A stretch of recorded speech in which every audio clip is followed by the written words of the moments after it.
So let's start the morning session. Yesterday's session was mostly devoted to the effect on the pandemic on Russia and its regions and branches of economy. And today the scale is more broad. We will talk in a global scale about the impact of the pandemic on development of foreign countries and regions.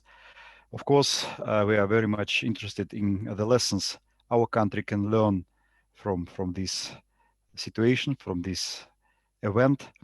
And we are extremely glad that we have here people from different countries of the world that will provide us much broader view on the phenomena we are trying to understand. Well, just to announce the order, we have 9 presenters, 9 speakers. Each speaker will have about 20 minutes, 15 for present and maximum 5 for answer questions. I will try to monitor time, and we need to finish the session by 1 p.m.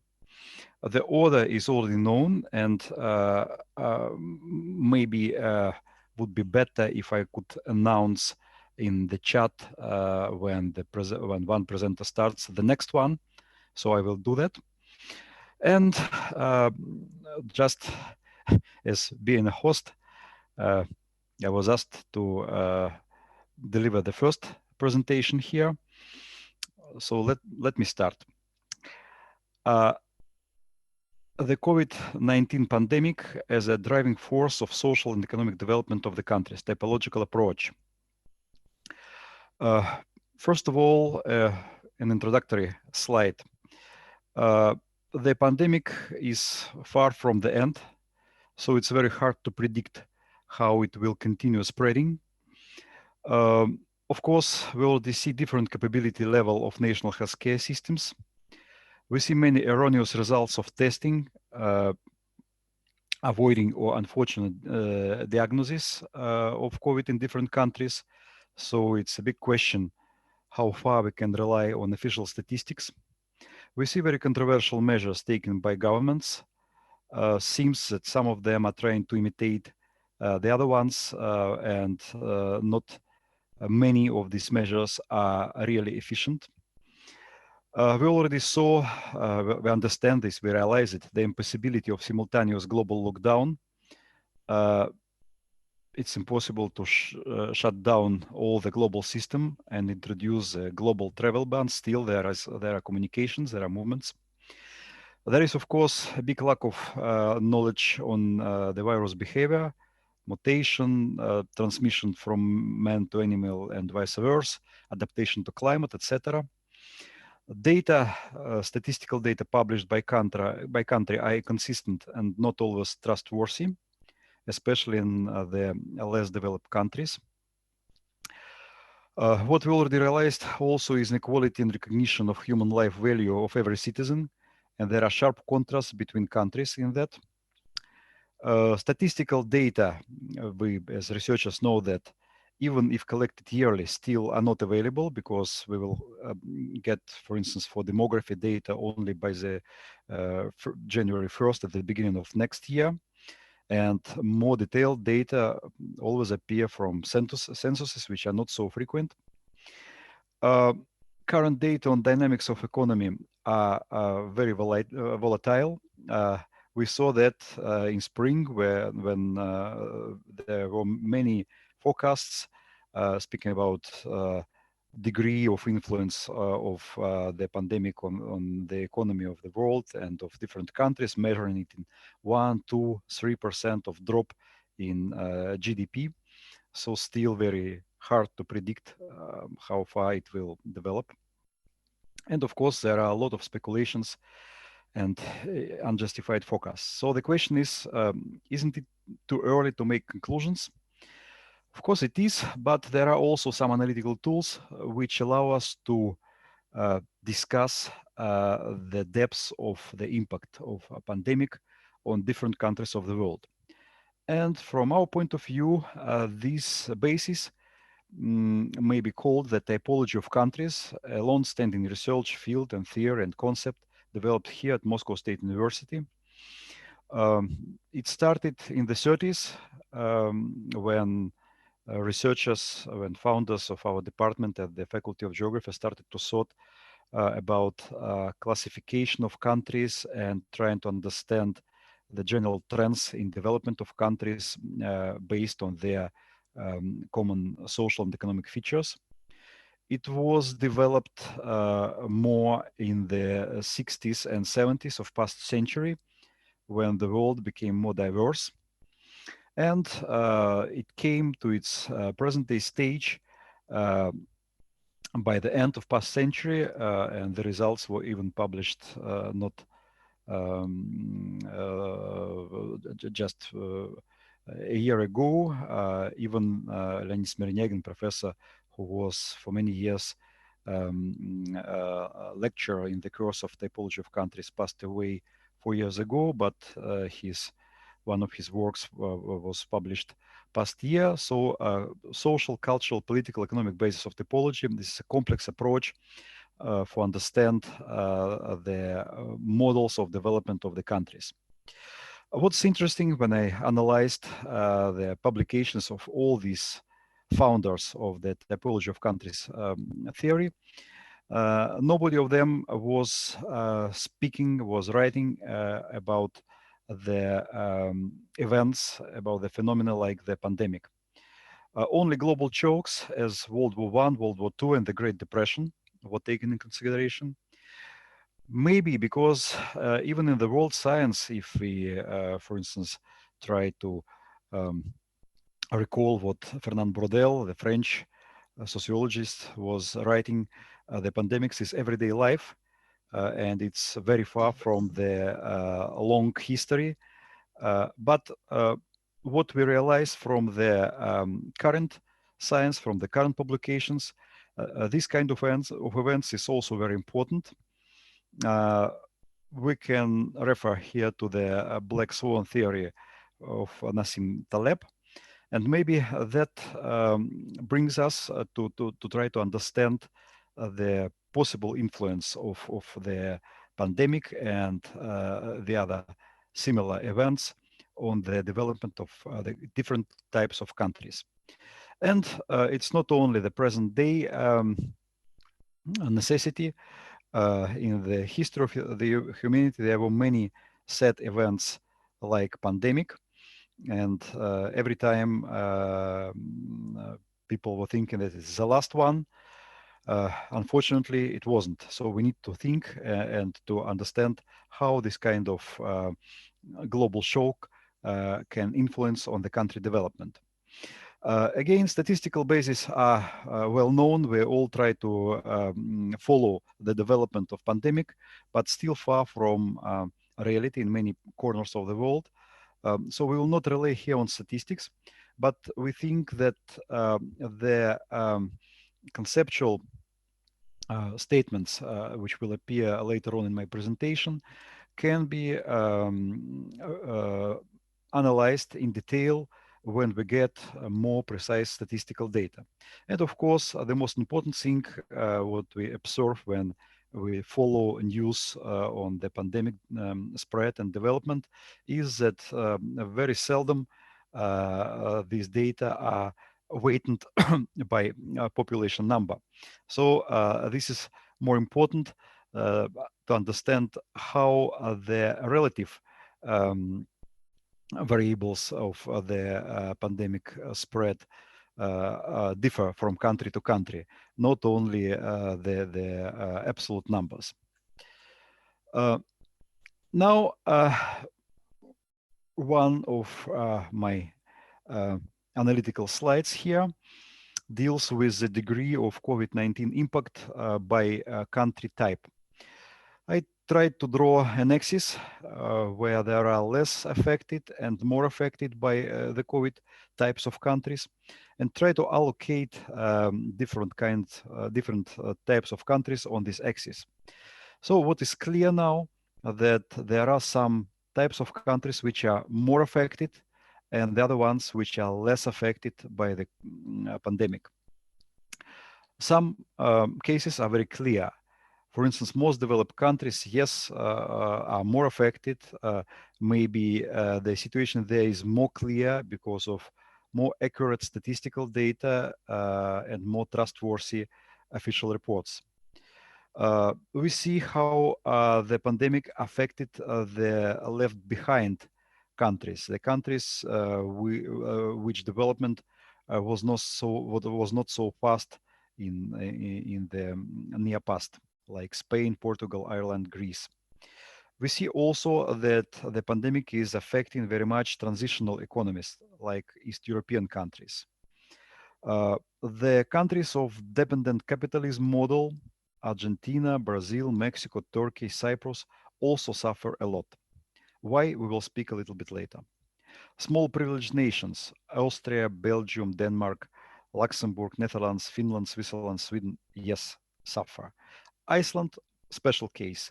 So seems that because of geographical feature, because of being an island, being more isolated, it's not so much affected by the pandemic.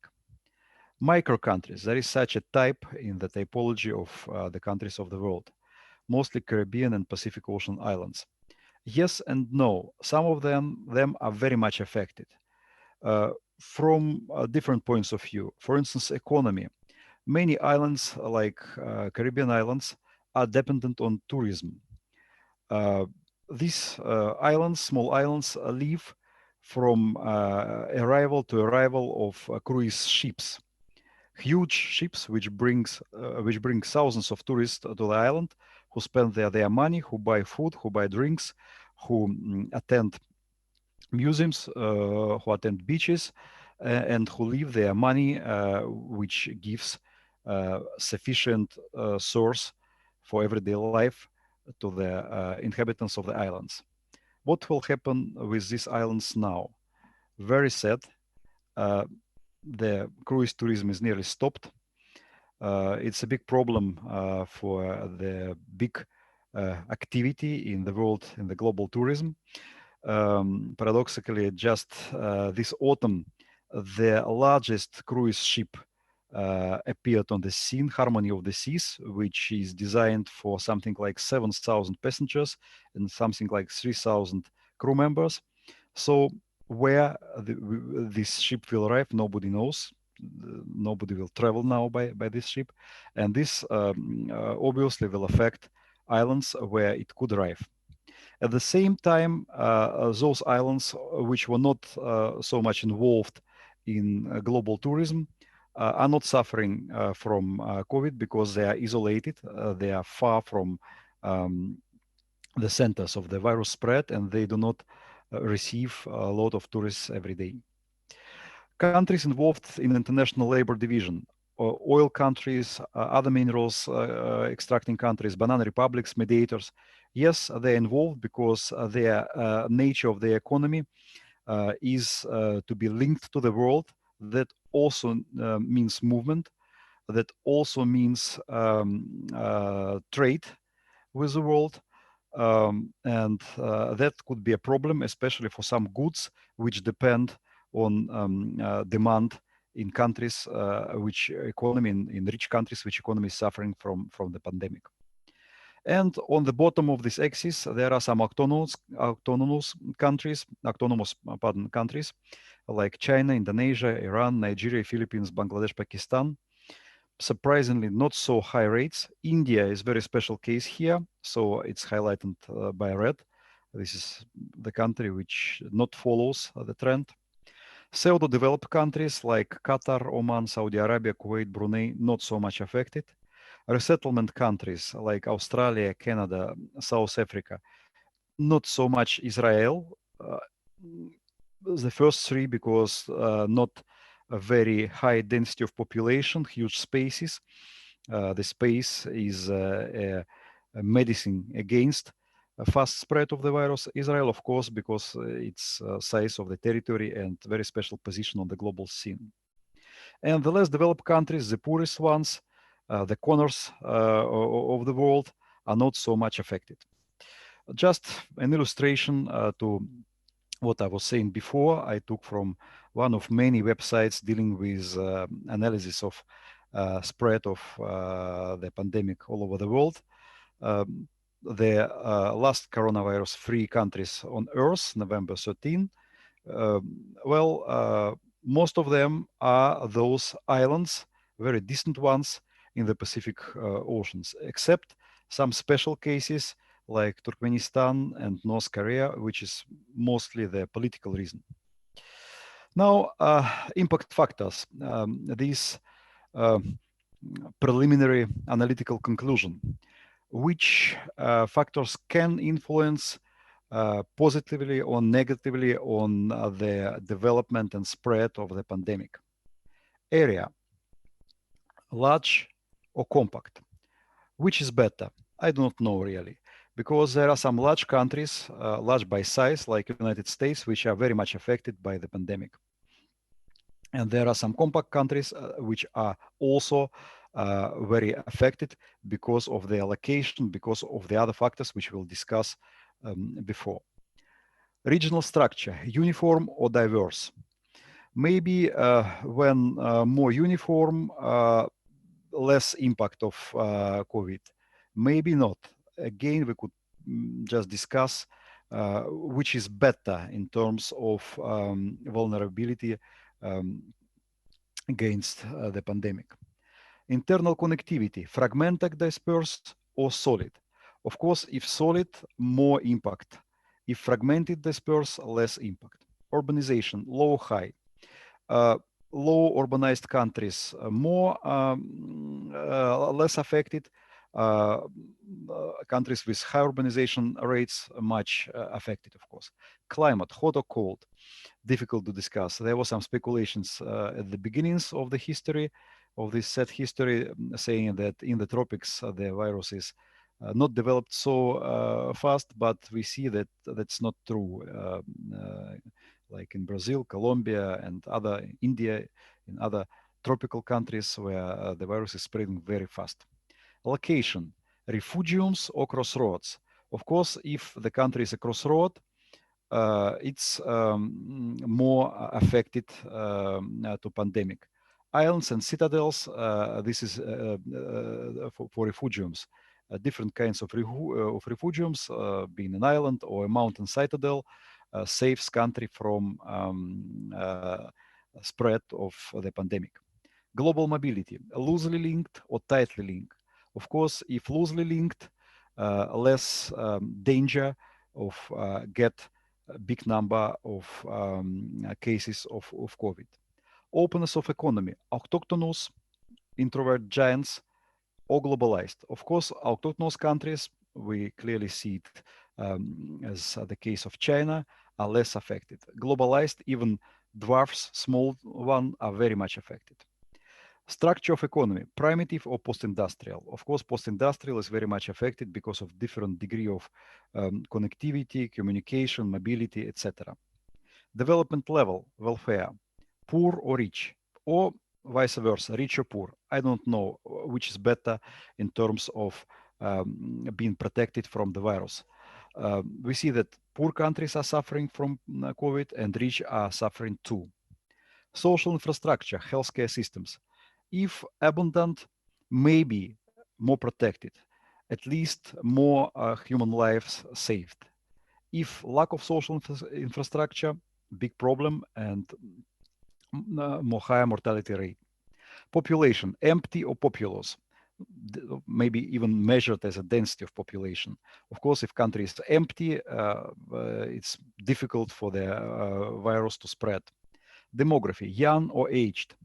If the demographical structure is more young, at least there is less risk of high rate of mortality, as we already know.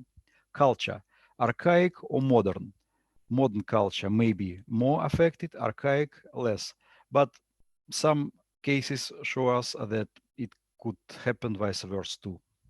Social behavior, irresponsible, obedient. Of course, if more obedient, people wear the masks, other protection measures, and if irresponsible, there is more risk of spread of virus. Political system, autarky or democracy?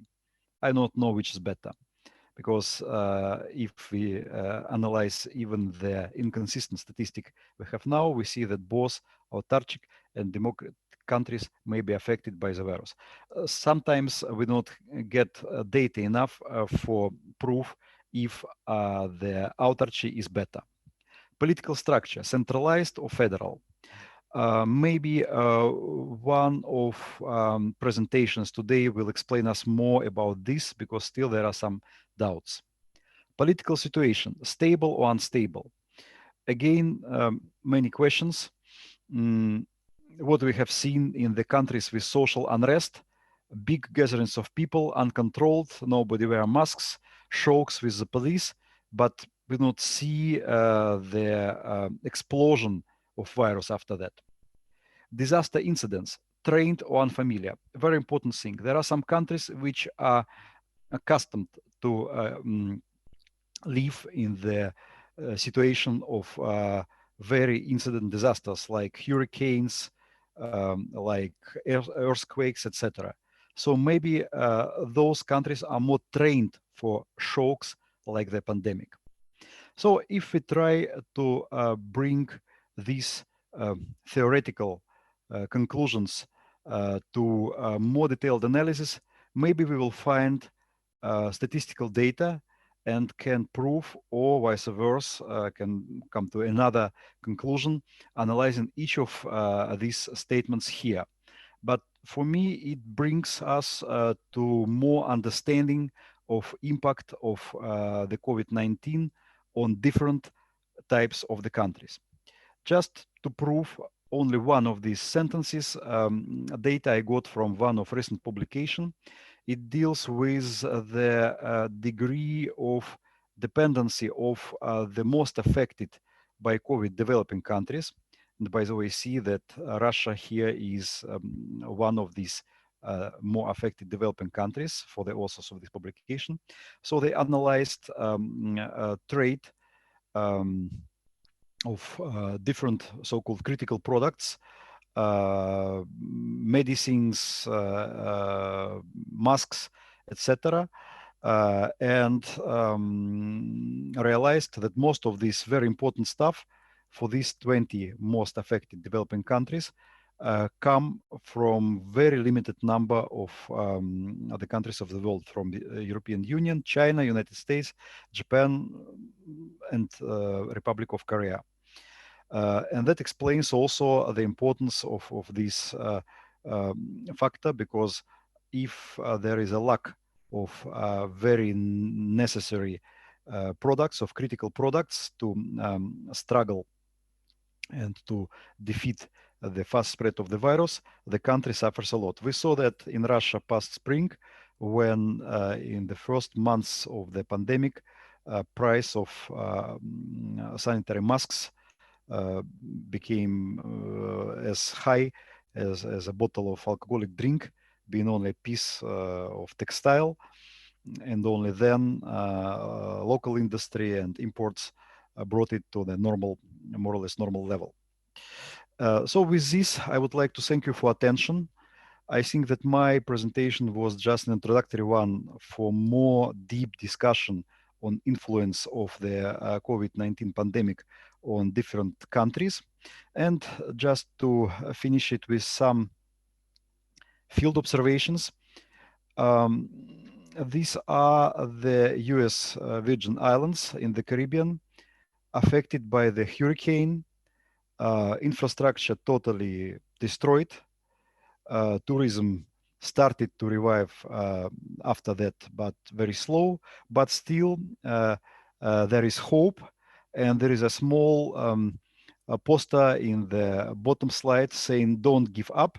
So I wish to all of us, don't give up. We need not to give up, and being researchers, we need to study this, to analyze this pandemic, this phenomena, and understand the lessons from different countries of the world for build a strategy in our own country and a global strategy too. Thank you very much. And just for questions, I think that I'm nearly at the end of my time slot, so maybe one or two questions. Or if you have more, please use the chat. Look, the question of Tikhotskaya in the chat. Just a moment. Yes, maybe next, Alexey, maybe next speaker, and you will answer by person. Yeah, let's make the following. I'll answer in the chat, and I will collect all questions, not only for me, because we have time for discussion at the end of the session. So next speaker is Gunther Maier from Model University, Vienna, Austria. Please.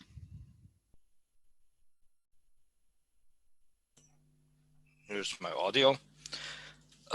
Yes, you can hear me. Okay, and see my slides. Great.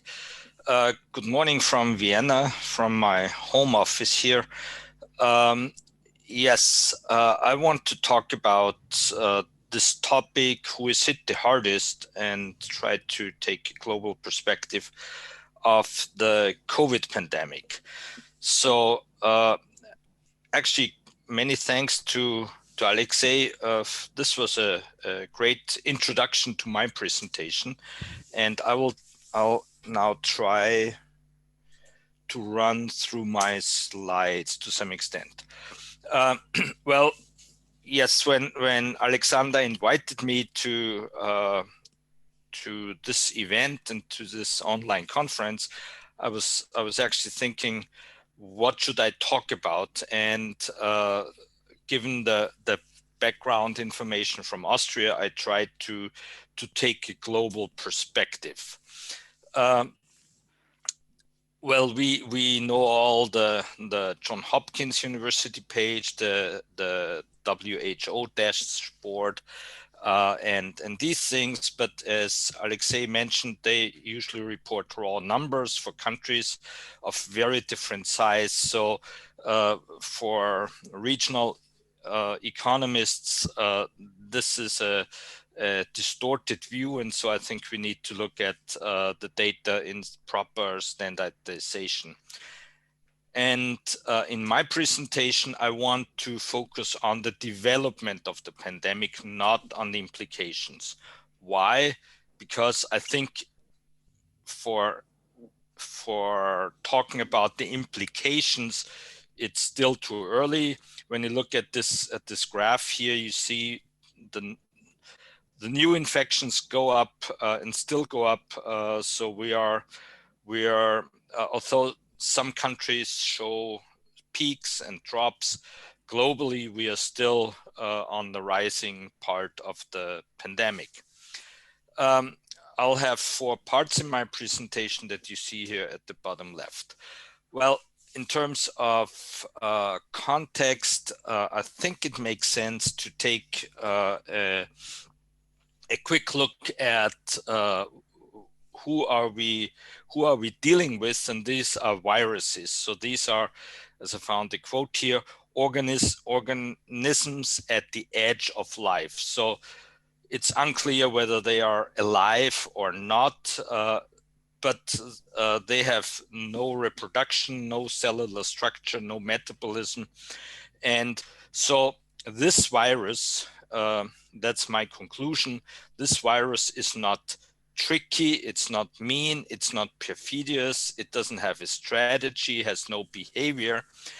It's just transmitted between humans, and it reproduces in human cells, and then of course generates or can generate COVID-19, and does this with an incubation period.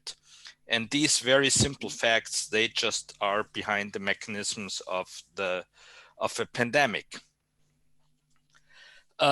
So it's us humans who create the framework for the virus to spread, to infect, and to kill people. And we heard yesterday from Andrey about proximity. And so it's the structure, and I would add to this agglomeration economy, specialization, distribution of labor, globalization, all these terms that we have used over and over and over in the last decades. But as on the bottom line, it's the structure of our economies and of our societies that help the virus to spread. And so if we limit this spatial concentration and proximity, we limit the distribution of the virus, but we also harm our economies and our societies. And so the big political struggle is, where is the right balance here? There are also institutional factors who have been mentioned, white collar versus blue collar workers.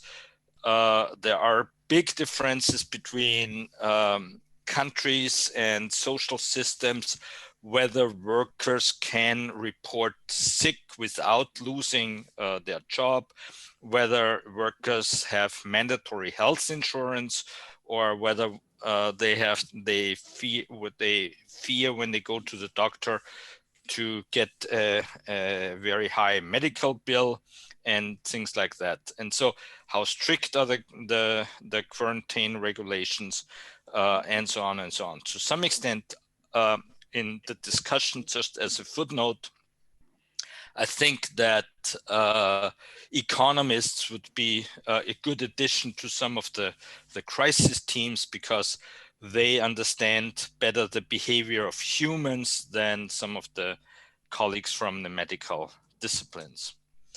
The data that I use the WHO data for new and cumulated infections and death. So there are 4 different numbers that I use: new infections, cumulated infections, new deaths, and cumulated deaths.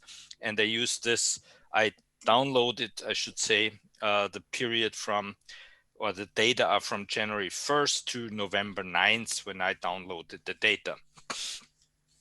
All the numbers are standardized to 100,000 population. And in the analysis, I only use countries with population higher than 1 million, because there are some small countries, when you standardize, then you get very, very erratic numbers. So for the new cases and deaths, I use 7-day averages for the last 7 days. So from November 2nd to November 9th. For cumulated, I use the value of November 9th. There are WHO regions that I use, and you see them here on the map. I'll refer to them later on in the analysis. When we look at these regions, then we see very clear differences between them. This here is cumulated deaths, but when you look at when the process started, look at the vertical axis, you see there are differences by a factor of 10 between Africa, for example, and Europe, and even smaller are the numbers for the Western Pacific region. So we see very marked differences between those WHO regions. To some extent, I can argue, although I did the analysis before that, that I use some of the arguments that have been brought forward so far in this online conference as influencing factors. So Alexey just talked about rich and poor countries. I use the GDP per capita measure here. You also talked about population density. I use that as a measure. We have the WHO regions, and then there is, Alexey also talked about the hot versus cold climate difference. So I tried to, I used latitude and longitude, and to account for northern and southern moderate regions in the world, I also use latitude squared, and kind of for completeness also longitude squared in my analysis. This gets me to the results. I'll start with the new infections, so kind of the current situation, or the situation current to November 9th, the last 7 days before November 9th. And there, when we just look at the number of new infections per country and GDP per capita, we see a positive correlation, coefficient of 0.37. The top countries that you see here, these countries here, they are the Czech Republic, France and Switzerland in this direction. And we also heard that some countries report zero values. The largest one of them are mentioned here, largest in terms of population numbers. Now, I used these data in a regression analysis, and I always run 4 regressions. The first one just with GDP and density, the second one with GDP and density, and then latitude and longitude. So these 4. Then instead of latitude, longitude, I use dummy variables for the WHO region, and Western Pacific is the base region here.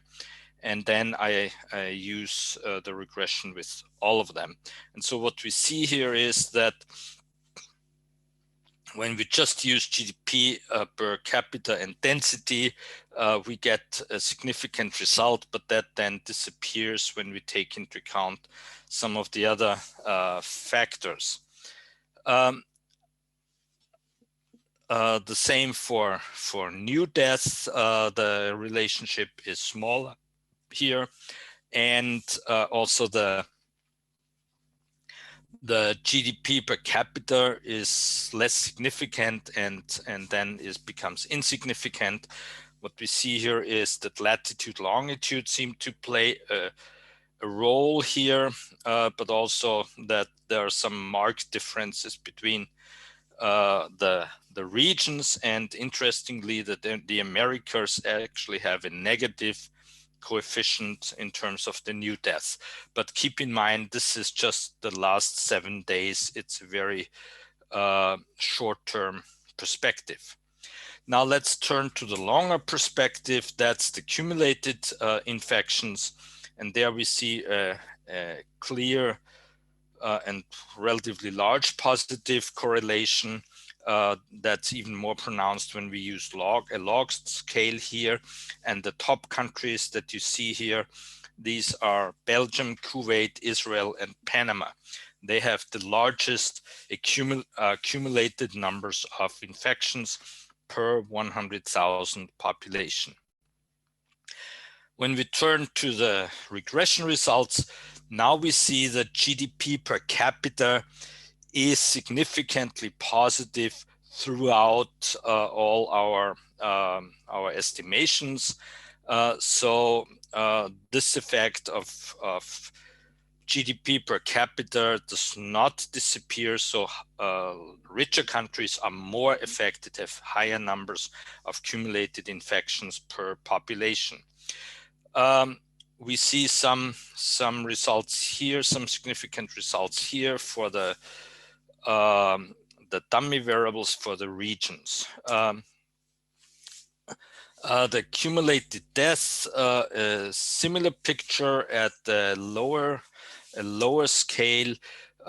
Here we see that GDP per capita is kind of less pronounced. So we see 2 not significant results. And to some extent, again, they are taken over by these other factors, latitude, longitude, and the regions. I'll try to, well, I don't quite make it, but the conclusions, well, generally the accumulated data give better and clearer results because they cover a longer period. The cumulated infections are higher in countries with higher GDP. There are some region effects, particularly for the Americas, Europe, and East Mediterranean countries beyond the GDP effect, which gets blurred to some extent by geography. For accumulated infections, we see evidence for negative impacts of division of labor, proximity, and such things through the GDP effect. What we do not see is any support for an argument of density. So if we measure density for the country as a whole as a population per square kilometer, then this has no effect. For accumulated deaths, if the GDP effect is less pronounced and less statistically supported, it seems that richer countries are better able to keep infected population from dying. That's what I conclude from that. In terms more generally, the pandemic is still very dynamic. There are leading and lagging regions and countries. And so the end result at the end of the whole process may look quite different. I use only a very small part of the available data. I use the last 7 observations or the last observations for accumulated data. So there's a lot more that one can do with these data. One can exploit the panel structure, one can do event history analysis, take into account the timing of policy measures, of what type of policy measures have been implemented, and so on. So there's a lot more we can do even with these simple data. Thank you for your attention. Thank you very much, Gunther. Maybe one oral question and the other ones in the chat, just to see that people are following. Are there any oral questions? If no, thank you again very much. And let me give the floor to Andrey Petrov from University of Northern Iowa. Please, Andrey. Hello, everyone. Good morning, or whatever it is, on your end.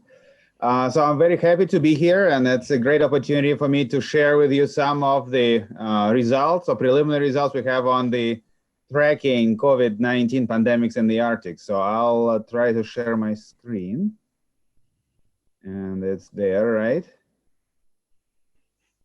All right. So just kind of go from the global scale to more regionalized approach to looking at what is happening in some of the regions above the Arctic Circle or around it. So if you look today at the Arctic COVID-19 dashboard that we developed, and you of course could sign up and look at that, but if you look today, we have we have 232,000 people in the Arctic regions who've been diagnosed since February, and 3,147 deaths. That's, of course, a fairly large number for a region that would have about 7 million people living there. If we look a little bit further and try to kind of have a very preliminary, so to speak, glance at the geography of the pandemic, you will see that all regions of the Arctic actually have some exposure to COVID-19. Right? I mean, as you could already see, it kind of varies, and there is some patterns in how it varies, which I'll share with you in a second. But I mean, there is overall spread of the COVID-19 pandemic around the Arctic. Now, if we just look to the right, to the left, with the kind of top regions as of today, there are of course large populous regions that would be having most cases. But if you look at the cases by 100,000, you will see quite interesting list that includes a mix of Alaskan and Russian regions that right now sort of populate that top most affected, relatively most affected group. So that's sort of to give you just a brief intro to what we see. Why tracking and understanding COVID-19 in the Arctic is important? Well, first of all, it's very important because of the conditions in which many Arctic communities find themselves. related to limited healthcare facilities and other infrastructure that really limits their ability to implement, preventive measures, mitigating measures, and actually fight the pandemic, whether on the beginning or at the end, because it also involves, of course, investments in rehabilitation and other costs that these communities will have to bear when the pandemic ends.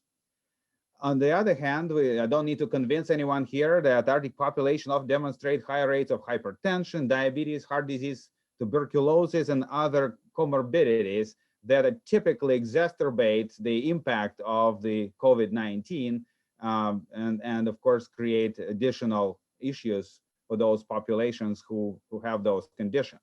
So that's sort of another compounding factor. Remote and particularly indigenous communities, we all know, were tragically and disproportionately affected by past pandemics, such as Spanish flu, that inflicted very high population losses. And actually the memories of that pandemic still lingers among many communities. And that, of course, creates additional stress that some of the Arctic settlements are experiencing. On the other hand, it's very important to remember that in the past pandemics, the indigenous peoples leveraged their traditional knowledge and, for example, isolating themselves on the land and try to effectively establish quarantine measures and do other things that stem from the indigenous knowledge that help them to survive those past pandemics. So it's actually something that we should be considering when we're looking into possible solutions. So what did we do in the study that I'm talking about? We looked at the spatial temporal dynamics of COVID-19 in the Arctic regions between February and now, and kind of try to gauge or understand what are the basic trends we could discern from what we could see, and maybe identify some gaps for future analysis. We took a pretty broad definition. So it's basically Arctic and northern regions. There are 52 regions that we're looking at that belongs to the 8 Arctic states. And that sort of constituted the scope of the analysis that we undertook. The data, as of course, we all know the limitations on COVID data, but what we did, of course, implement the best available data approach using a variety of sources, available online. So basically we have an automated harvesting process that goes every day, 5 p.m. GMT, and collects all the daily reporting that is done by various countries, various agencies, and also Johns Hopkins, of course, database is also very useful for us. So let's just give a brief look at what's happening in the Arctic in the last few months, right? So this is just a chart that shows you how the the cases were developing, and you could see very well that it started pretty slow, right? And only by June we only had 8,000 people affected, while today we talk about 230,000 people who actually were diagnosed with COVID-19. And from 100 deaths in June to 3,000 deaths today. So we see that there's unrelenting spread of the disease. And you could also see that there is kind of emerging two-wave pattern, like in the rest of the world. We had the first wave sort of ending somewhere in September, and a new wave, a much more rapid increase of cases that's what Arctic community is experiencing right now. Actually, the first confirmed case of COVID was registered on February 21st, 2020. That's where we officially, I guess, have the pandemic start in the Arctic. So what are the main observations? So first of all, most Arctic jurisdictions are less affected by COVID, but it is worsening. If you could see at variety of indicators like cases per 100,000 or deaths or case fatality ratios, I mean, they are slightly lower in most of the jurisdictions in the north than in the south. But it is catching up, and that's, of course, a concern, because it seems like the worst of the pandemic in the Arctic is still ahead of us, not behind. There are quite stark regional differences.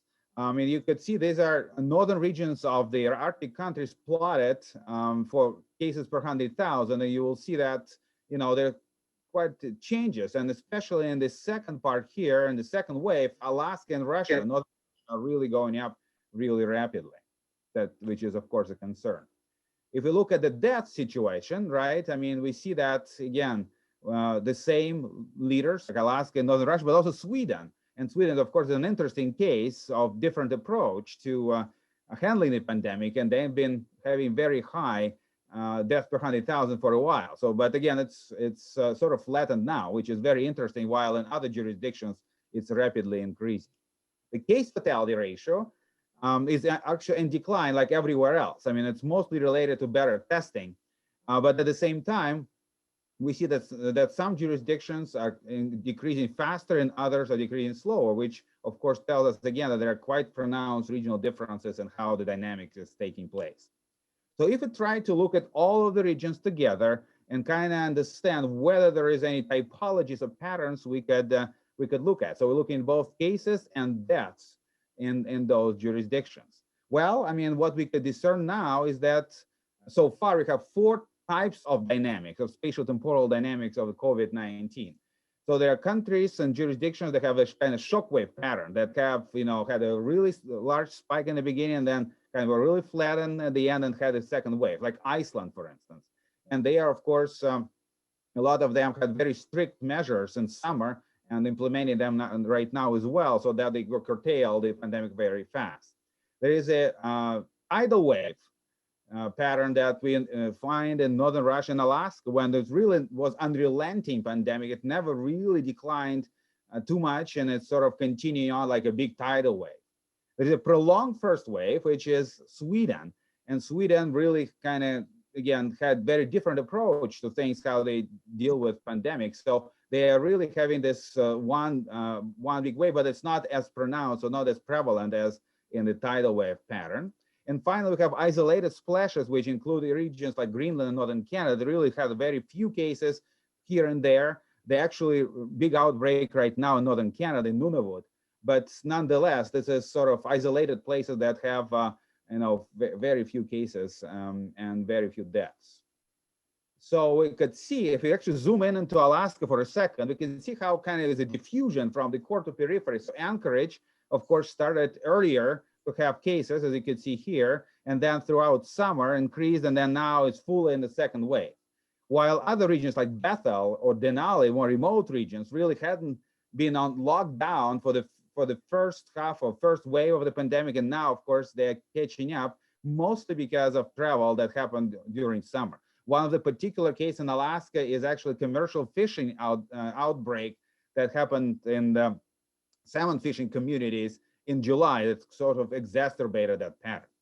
So there are also other outbreaks, which are kind of interesting to map as well, as the early outbreaks of the pandemic and the extractive industry sites. And that's also, of course, trickles down sometimes into communities and generating additional risks.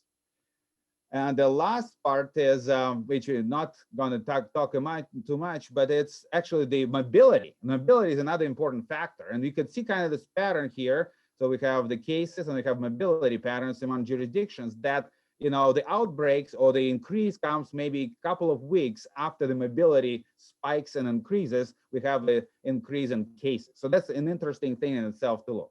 But this is more of in the future. So what the basic conclusions we could draw right now? Well, first of all, we have just begun the second wave of coronavirus pandemic in the Arctic. There's a diffusion pattern that is spreading to more remote regions, which is very concerning because those regions are least prepared for handling those kinds of things. There's elevated threat to indigenous communities, and it's very hard to actually pinpoint it because of lack of data. But nonetheless, we know that pandemic and the COVID-19 impacts elders who are key knowledge holders, and that, of course, will lead to very dire consequences to many, many communities. COVID-19 hotspot centers are very closely related to extractive facilities and industries, and that's, of course, also brings additional risks to the communities nearby. Negative effects of COVID will likely be lasting and exacerbate already difficult economic and social conditions in the Arctic, and they generate immediate costs and future costs that related to health and economic situation. It's very important to emphasize that science and indigenous knowledge in this case must work together to develop knowledge-based policies and address COVID-19 short and long-term impacts. So what are the main gaps? It's data, it's relationship that we need to understand with underlying public health conditions and healthcare resources.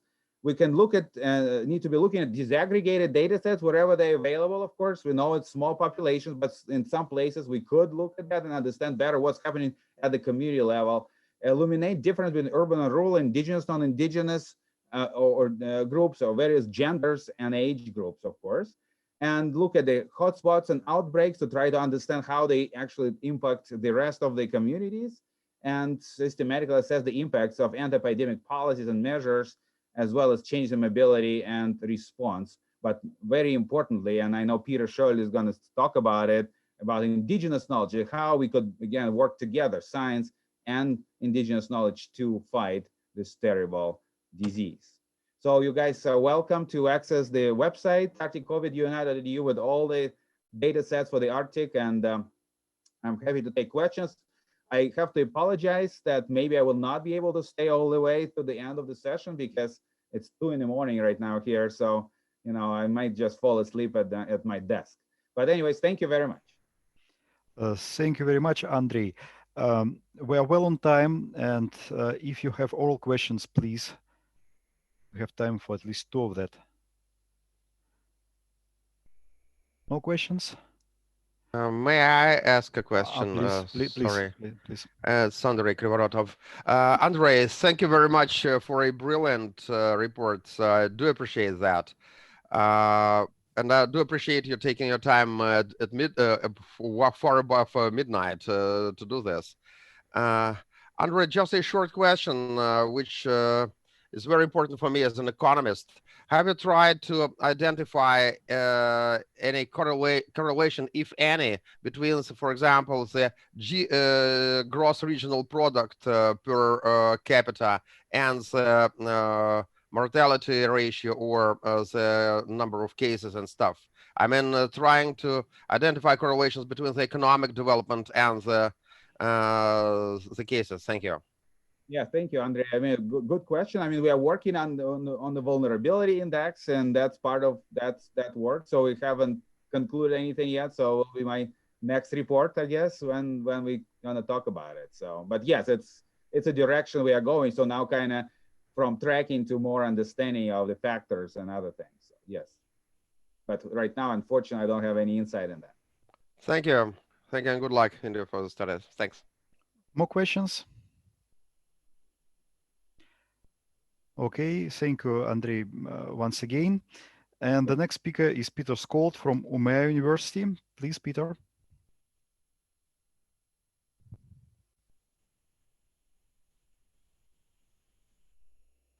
Oh, sorry, I'm soon with you. I thought there was another speaker before me.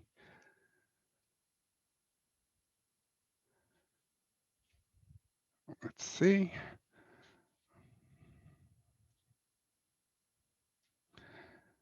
So, yes.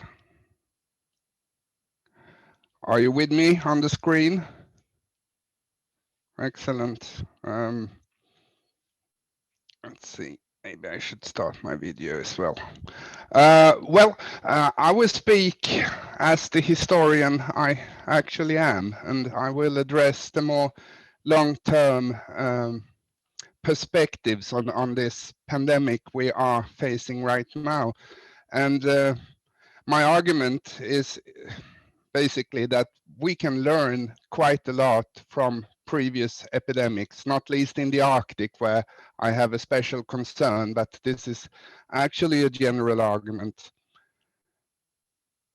And let's see. Oh yeah. There is a sub-question, and I've actually wondered, why were we so surprised when the COVID-19 pandemic appeared? Because we were, actually, and there are no good reasons for this surprise. For many people, until very recently, pandemics were as much fiction as reality. And of course, that is very much since they did not witness pandemics in their lifetime.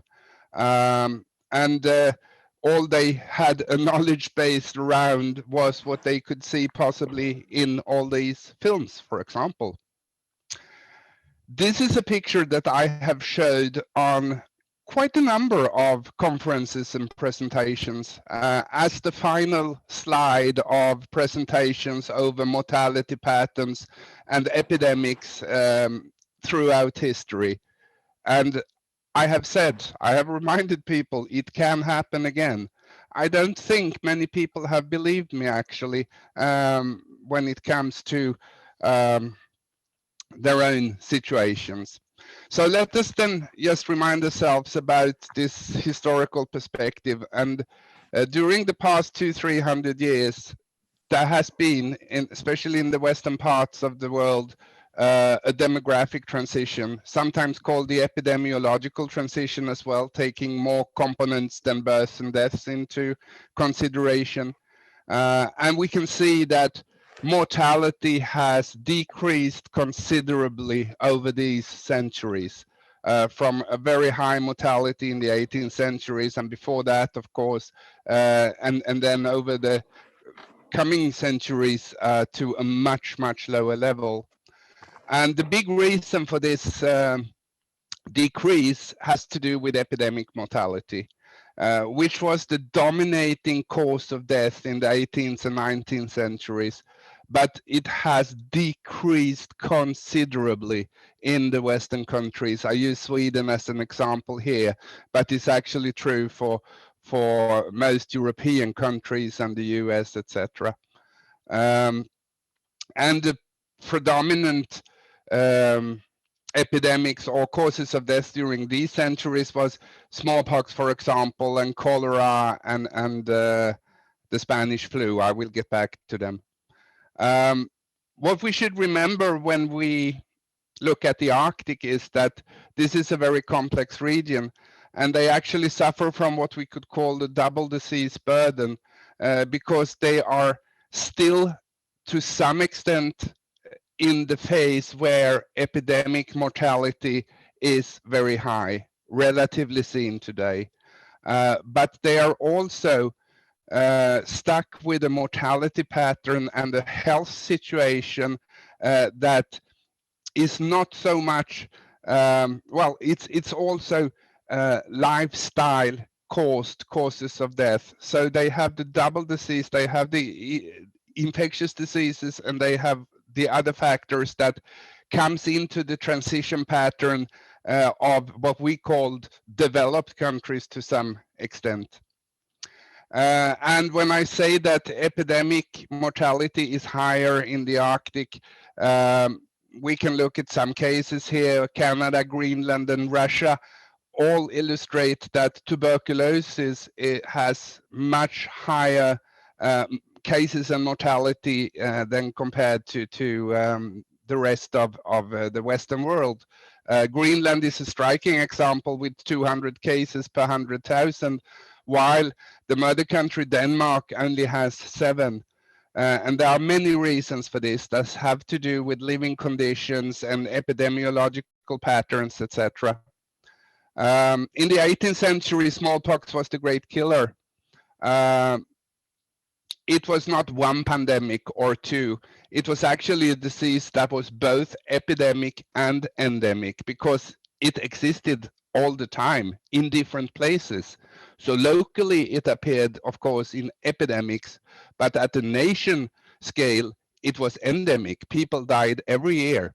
And all people who died were children more or less under 10 years because all people before them had either died or become immunized through infection. Smallpox was the first disease where vaccination was introduced or discovered 200 years ago. And it's also the first and only infectious epidemic disease that humans have been able to eradicate completely from the earth. And this was declared by the WHO in 1980. Unfortunately, of course, we must say it is the only disease. What has affected the Arctic especially, but of course the whole globe, was the Spanish flu 100 years ago. And here we can see many of these demographic and epidemiologic patterns that have been addressed by previous speakers today actually were relevant also then. And we can see that remote communities in Alaska and Canada had extremely high death rates. But we should also remember that there were actually communities that were more or less completely saved from the disease. And in recent years, we have heard about anthrax. I will soon come back to how severe different epidemics and diseases are, but we can see that even if the consequences were terrible, not least from the reindeer herding perspective, there were not many fatal cases. And what is a severe, terrible disease? Well, that depends on how we look on it, and you can have many different angles. One way is, of course, to see how many people died. And then you can see that smallpox and the Black Death and tuberculosis, etc., are the great killers. But they have worked over centuries. They are not isolated pandemics such as the Spanish flu, for example, or cholera, or hopefully also the COVID-19.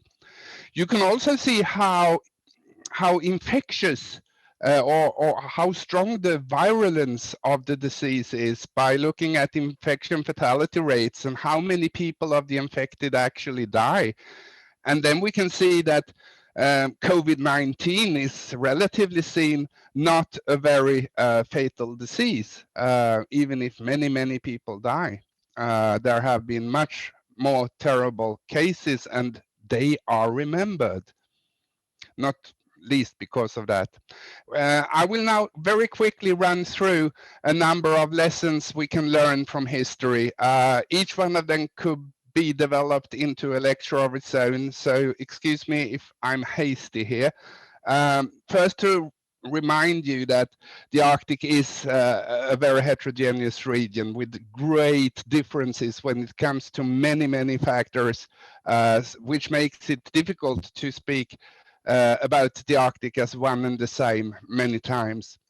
First then, remoteness and immunity. Well, we have seen that the remoteness of many Arctic communities have put them in a particular demographic position that makes them very vulnerable to epidemics, and they have also suffered very hard from epidemic mortality throughout the years.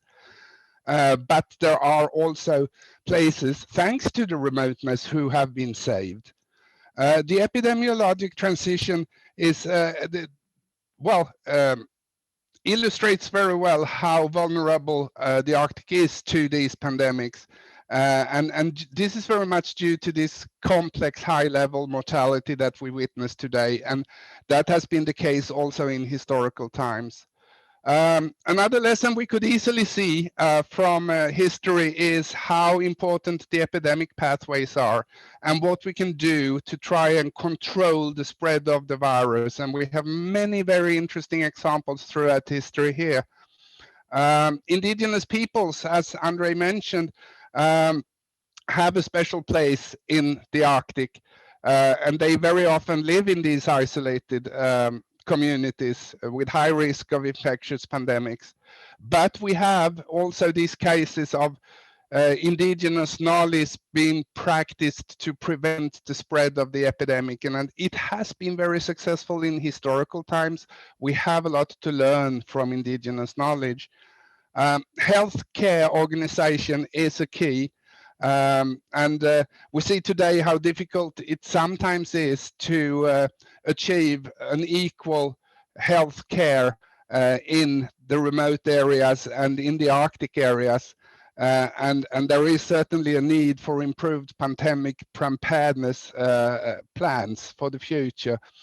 When we look to demography, it is important to link policies and intervention to the demographic situation. And here we must look at the specifics of each area and region, and you have all before me illustrated this very well. It's also very important with governance and how local authorities and the state co-produce a strategy to combat these pandemics. And it's not only healthcare, it has to do with age structures and responsibilities and finances, of course, because there is a need to have sufficient funding for what we need to do. Communication and information is very important, and there are certain reasons to think about how we reach people in the Arctic and in the remote areas with communication today, and also assistance. Equality, there has always been disadvantaged group in the epidemic history, and unfortunately we can see this in the COVID-19 as well. Vaccination we could discuss forever. It's really important and interesting to see how vaccination has been implemented and how successful it has actually been. And there is a need to develop the strategies for organization and supply. Social distancing has been mentioned, and actually that is one case I could have mentioned on the indigenous knowledge where escape has been a strategy to avoid epidemics, especially in reindeer herding communities all over the Arctic. And we have also seen that there is a need for good data and for projections and analysis, and the data is not sufficient. It has not been in history, and it is unfortunately not today neither. There is a big room for improvement of how we gather and compare demographic and especially mortality data. And from the history, we can see that if we want to improve our preparedness for the future, there are a number of areas where we could look at and learn from history and how that could lead us up till today in increasing local capacities and taking a lot of different factors into consideration here, because it is a very complex pattern. And then finally, I just want to return to my initial argument that why were we so surprised, and correct myself and to say that, well, there actually seemed to be a historical memory after all, but it's short. If we look to the countries with the lowest COVID-19 mortality, we can see that it's Asian countries like Taiwan, Vietnam, Thailand, Singapore, who has an extremely low mortality. And reminding you, this is not no mortality. This is mortality, but it is very low. It has been controlled, stopped, prevented very early and very immediately when the pandemic started. And we can see in these countries that they had a very strong and very quick response to the COVID-19. And then compare that with the countries that had deaths during the SARS epidemic or pandemic in 2003. There were not that many people that died, less than 1,000 in total, but these causes of death were in the same countries more or less. We see China, Taiwan, Singapore, Vietnam, etc., reminding you that China has a very low COVID-19 mortality at a nation base, even if the first unfortunate outbreak was in Wuhan. So there seemed to be a historical memory that actually makes these countries act more or better when the next pandemic appears, because it's my sad duty to remind you that even if we can come to an end with the COVID-19, there will come more pandemics. Just hope they will wait a long, long time. Thank you. Thank you very much, Peter. Are there any questions, please? No questions to Peter? Okay, I remind just if you have some questions, even if you will get some questions later on, please don't hesitate to use the chat for that. And we are now moving to the next presentation, which will be delivered by James Powell from University of Alaska. We stay in the north, please. James.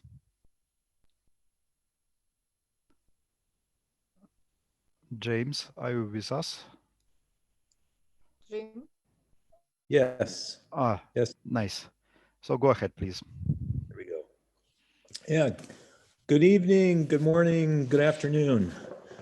Thank you very much for inviting me, and congratulations to the organizers. It's been a nice experience to do this and sharing information and learning from other colleagues. This evening, I'm going to focus on a case study that we're doing, and we have some initial findings, not final for sure, but it's really involved in a case study of Juneau, Alaska, and really integrative leadership in an isolated Alaskan community. That's our title. So we're looking at some initial findings that we have. And I'm trying to move this forward. Oh, there we go. There we go. Sorry. To put things in context, Juneau is like, I'm sorry. Juneau is very like the other communities in Alaska. We are not special. Our numbers are going up. And this is of noon today or tomorrow. So our numbers are going up, and that's reflective of Alaska and also of Juneau. And so there is a problem here.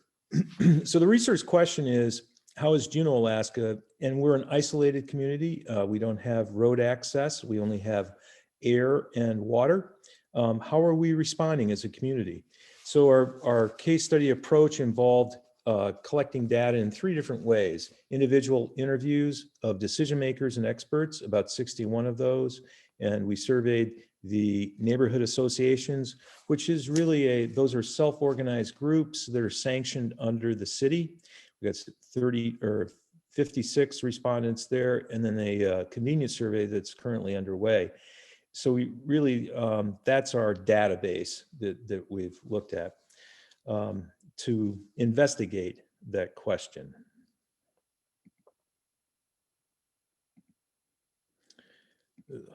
Okay, where is Juneau? Some of you may not know, so quickly, we're in the southeast part of Alaska. We are the state capital of Alaska. We're about 32,000 people. We are on the traditional Tlingit land, and there are about 15% of our population is indigenous, an important part of our culture. Settled by gold mining in the 1800s. There's no road access, as I said before. Well-educated, we're above average as far as the number of people that have a college education, more highly educated than any other place in Alaska. And we have broadband. We're well connected, and we have several research institutes. And if you see the star, that's where we are, and where we are in Alaska there.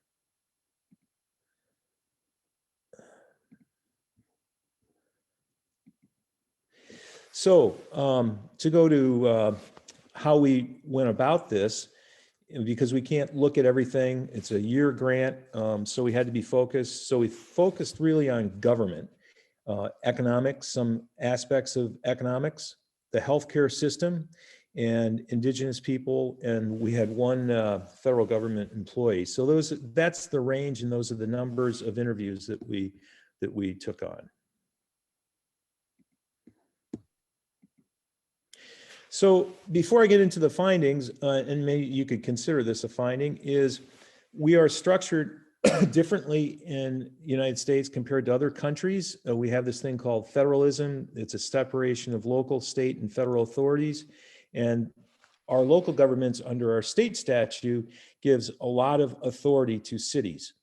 And when the city was formed in 1970 out of 2 other cities that combined in 1970, it chose what we call home rule.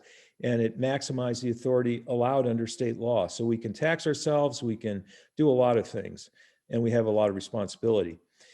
There was a lack of governance we found from the federal government. We got $53 million from the federal government under what's called the CARE Act. That's what we got. We got nothing else except money, but of course that's a lot. But there was no guidance. So we were basically isolated alone, no guidance. And there's an Alaskan spirit. We're isolated, which really lends itself to being self-sufficient. We must be self-sufficient because the federal government's not going to show up. And if they do show up, it's going to be a while. So those things, I think, really form the foundation, having a lot of authority, being isolated, and having a lot of authority, I think, has a lot to do with how we responded. So first finding, the pictures you see to the right, you see the individual looking up at the other individual. That's our city manager, Rory Watt, and he's looking at one of the leaders of the cruise ship industry, which now is about 30% of our economy. And that was shut down with COVID-19. So overnight, we lost an incredible amount of income. So how are we going to make it up? We believe that what happened was the style of leadership that our city manager used, which is in the literature as being integrative leadership, which means really you have a central unifying vision, still central authority, but the way that you use power and the way that you distribute authority is what's different. And he used it, I think, very well. Early on in March 2020, the city manager was given broad authority. There was an emergency declaration, and the politicians, the elected body, said, "City manager, do what you can to deal with this crisis." He said, not going to do that. You're in this with me. And he basically kicked the ball back to them and said, we got to work on this together. And so they engaged in many, many, many long meetings. And he also delegated all of the responsibility to the deputy manager, who was the deputy manager, and delegated the emergency operations system, which is part of the ICS system, emergency response system. Just gave it to her and said, you got to take care of this. I got to run city government. And so he played more of a facilitator role. And the next part, which I think really meant a lot, is in our city, we decided to own our own airport, own our own hospital, own our own harbors, school. The city owns all of those. That's fairly unusual. They're run by a quasi-government relationship between the city and having citizen boards run them. But having that ownership meant that the city manager had a lot of authority in these times. And he used it very carefully. He continued to let them govern them. But when we wanted to turn the convention center into a place where we isolated people, the homeless and others, he could do it very rapidly. If he wanted to go to the airport, which he did, and say, we have to start setting up screening, and we've got to do it at the airport, and went to the hospital management and said, we need to start changing procedures, and they went about doing it. So I think it was a very efficient way, but he did it in a very integrative leadership manner.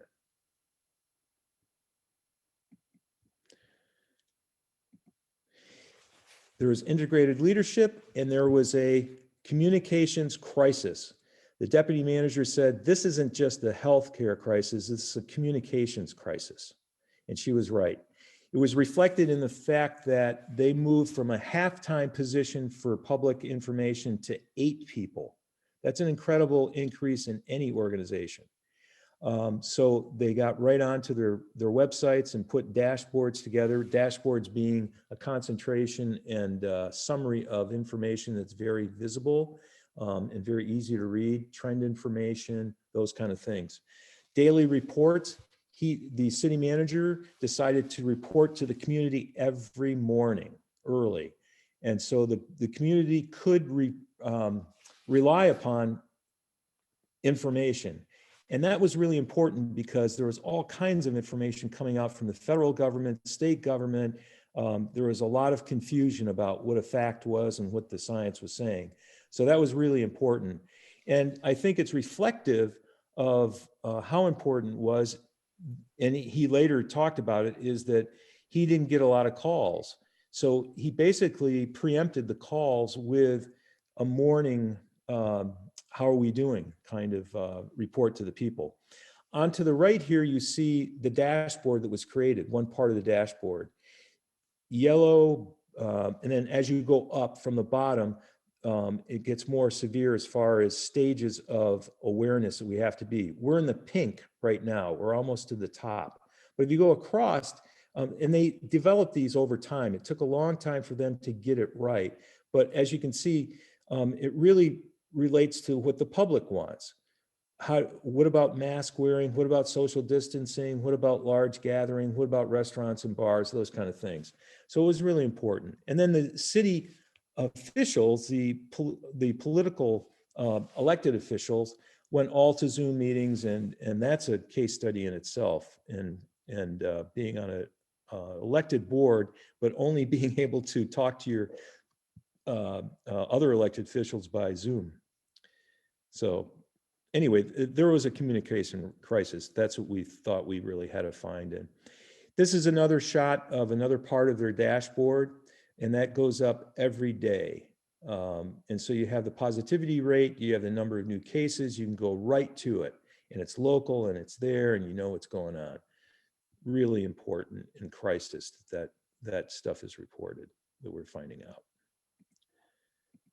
Now, turning to indigenous, that was the other part of the study that we did, the third of the four parts that I'm reporting on tonight that we looked at. Tlingit Haida indigenous people, those are the indigenous people of our area. And what we found is the federal government has a relationship with the tribal folks, and they receive money directly from the federal government. Our city, the same. What happened is really what the city manager said. He said, we operate in parallel universes, meaning that they're not against each other, but they're just not with each other that much. So that was interesting. That was an interesting finding in itself. They both received a lot of money, assistance, but they didn't really operate in tandem, I don't think. And these are, this is the way we went about getting information from the Tlingit people. We had an indigenous scholar do the interviews. He was from University of Fairbanks. We interviewed 10 people, and there are two strong organizational responses from two strong organizations. The main organization is called the Central Council of Tlingit and Haida Indian Tribes of Alaska. The other one is a native corporation set up under a federal law, and they set aside lots of money for relief for their peoples. Just some statements, and I'm just going to read this. I have others in this slide, but I won't have time to get into those. But basically, they've been around this before. As the other presenter said, you know, there was an epidemic, and it's happened in Alaska that knocked out total communities, tribes. And there are oral stories and history that have been passed down. So when this came along, you bet they got serious about it. But these are the kind of things that they said. This is one of the leaders in a quote. Tlingit resiliency has survived past pandemics, including governmental institutions, missionaries, viruses, floods, ice age, great earthquakes, famine, and wars. How they survived was utilizing Tlingit language, stories, knowledge, and to live their heritage every day. And I thought it was a good quote. And more quotes about it, but I really don't have time to read them. I'll leave those on the screen. I want to go to the economy. Like I said, we received a lot of money from the feds, the federal government, in what's called the CARES Act. We received as a community $53 million, a lot of money. And it's really a story of that money that we received and the story of lost taxes. We have 1.4 million visitors a year in a community of 31,000 people. That's an incredible impact. And when that goes away, you know, we lose. They never showed up this year. So we lost $15 million in passenger fees and a lot of other fees that are associated with them there, and also in our sales tax. So we had to make that up, and the federal money really helped in housing assistance, education, business, transportation, food security, really shored up those areas.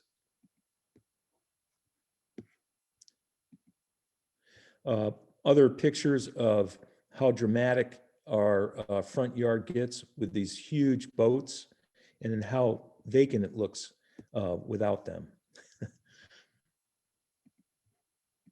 And lastly, turning to healthcare, as I said, the city owns the hospital, and we had an epidemiologist that worked with us. This is fairly unusual in the United States. It was privately managed but owned by the city. And because we're isolated, we had difficulty in testing. We had to wait up to a week for tests at the beginning. It was tremendously inconvenient and dangerous. So the city has now invested, and we intend to do our own testing in the future as far as economics and also security in town. That's a heck of a big investment to keep a lab going for a small community, but we think it's needed, and our leaders in private sector agree on that. We converted the medical facilities. They were, the hospitals had to go through all new procedures in the hospital. The airport, as I said before, now there's screening and there's tracking. We have a 14-day quarantine, and then convention and performing arts centers are all being converted, or are converted for homeless shelters too, because we have a homeless population. And I think I'm probably out of time. Thank you very much. Thank you very much, Jim. Maybe I ask participants if there are questions for the presenter. I can ask a question. Please, Andrey. Yeah, just I mean, wonderful presentation. Just maybe want to solicit Jim's thoughts on what I was talking about, is that, of course, Alaska right now is rapidly bumping to the top of the most affected places in the world, and certainly in the Arctic. So what's going on in Juneau, and what would be your thoughts on why that is happening? Why the second wave is such a more prevalent than it was in the beginning of the pandemic? Well, I think other people would have the same opinion. I'm not sure, but I think that there's a direct relationship. I think there was some information that just came out on that, on nations and at least communities, on those that take the precaution seriously, and the numbers of contractions of the virus. So I think that with lack of state leadership, and there has been some leadership. There have been mandates in the state, but there hasn't been real strict leadership, I don't think. So in lack thereof, the local, in fact, our community came out first in the state to start dealing with masks and other things, and preparing for it. I think until you get the hard, strict mandates, you're going to continue to see the increases. However, that's leadership, I think. And right now in Alaska, like the nation, in the president's office, I think that you have similar leadership. Our governor is very supportive of Trump, so President Trump. So I think you have similar leadership. But in the localities, it's different. And we were a little more strict, I think. We did, I can tell you, I did a quick survey, which is might be interesting to you. I stood in front of our 3 places in town where people go to get groceries in the morning. And my wife and I counted how many people were wearing masks. And it was pretty interesting. It was 97%.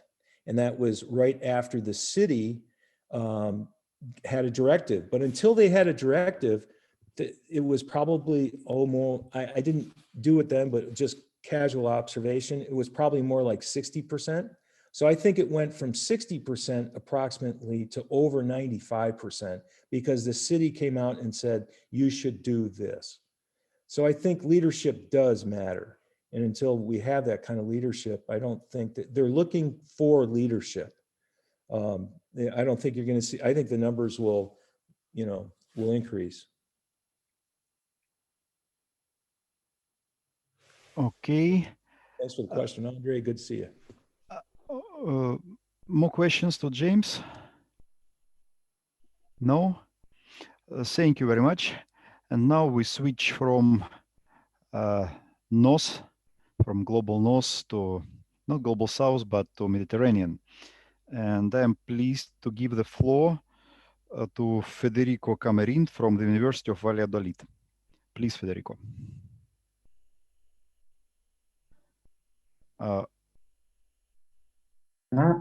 Yeah, now. Okay, now can you hear me? Yeah. Can you hear me? Yes, yes. Okay, thank you. Thank you for this really interesting conference. I am Federico Camerin, an Italian living and working in Spain in the city of Valladolid, 160 kilometers far from the capital, Madrid. So today the speech engage with the specific feature within the existing debates about urban design, planning, and COVID-19, questioning about how superblocks, specifically the case of Barcelona's Portnov, may mitigate the pandemic negative effects and how this model may succor health, social, and economic inequities.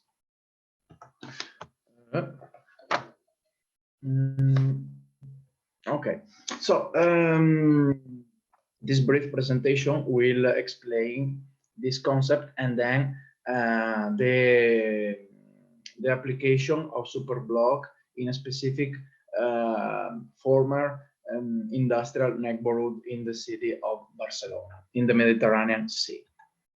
I'm Federico Camerin. Now I am a double PhD degree within the frame of European joint program Urban Haste. Just to present myself, here is my mail. I'm available for anything you need. So, in Barcelona, the mid-19th century Cerdà extension should have provided a safe built environment on the ground of anti-pandemic criteria, affecting not only the urban structure, but also economic and social characters of the city. However, the bourgeois-led urban development manipulated this criteria for a profit-driven urbanization, thus creating an unhealthy and unsafe urban environment, such as the industrial neighborhood of Portnov. The manipulation of Cerdà's extension led to more and more urban segregation, inequalities, as we can see here in some pictures, and environmental issues along the time, promoting the late 1980s Portnov urban renewal and regeneration. This action resulted in a progressive destruction of the past legacy and the displacement of the original poor classes, increasing inequities, gentrification, and pollution. The superblocks, along with the application of concepts such as tactical urbanism and 15-minute city, may provide feasible solutions for the post-COVID-19 city to be applied case by case in other contexts. And the Spanish city is currently integrating the COVID-19 recovery context with long-term strategy development updates using the UN 2030 agenda as a roadmap. One of these strategies refers to superblocks and was adopted before COVID-19 to lower the World Health Organization's recommended air pollution levels and the frequency and intensity of heat waves due to climate change. So as far as the concept of superblocks, a superblock is thought as a social unit, a tight-knit community with shared common facilities, resilient against the stress of climate change and social vulnerability. This experiment regarding a grouping of 9 square-shaped blocks of Cerdas extension, resulting in a standardized 400 meters for 400 meters urban cell, each with an average of 5,500 inhabitants, and including public open spaces, streets, sidewalks, and at least, when Superblock model is applied outside the Cerdas extension, the size of the urban cell is adapting itself. And the forecast impact of Superblocks on Barcelona's citizen quality of life as a whole is expected to mitigate the negative impacts of COVID-19 through the following: the abatement of private motorized transport by 90.2%, bettering air quality and reducing urban noise so as to prevent 667 premature deaths. Green surface will increase from 2.7 square meters per inhabitant to 6.3 in all the extension district area. And the current 8th island effect in a free block will drop of about 36%. And the improvement of public space green, blocks interior patios green, and the green surface will increase also almost 36%. So these changes are expected to create new public spaces in some of the former roads, and to transform some road crossing in recreational areas and playing sport areas. In light of this impact, the outbreak of the pandemic has just sped urgent requirements to provide a healthy and safe life for the citizenship.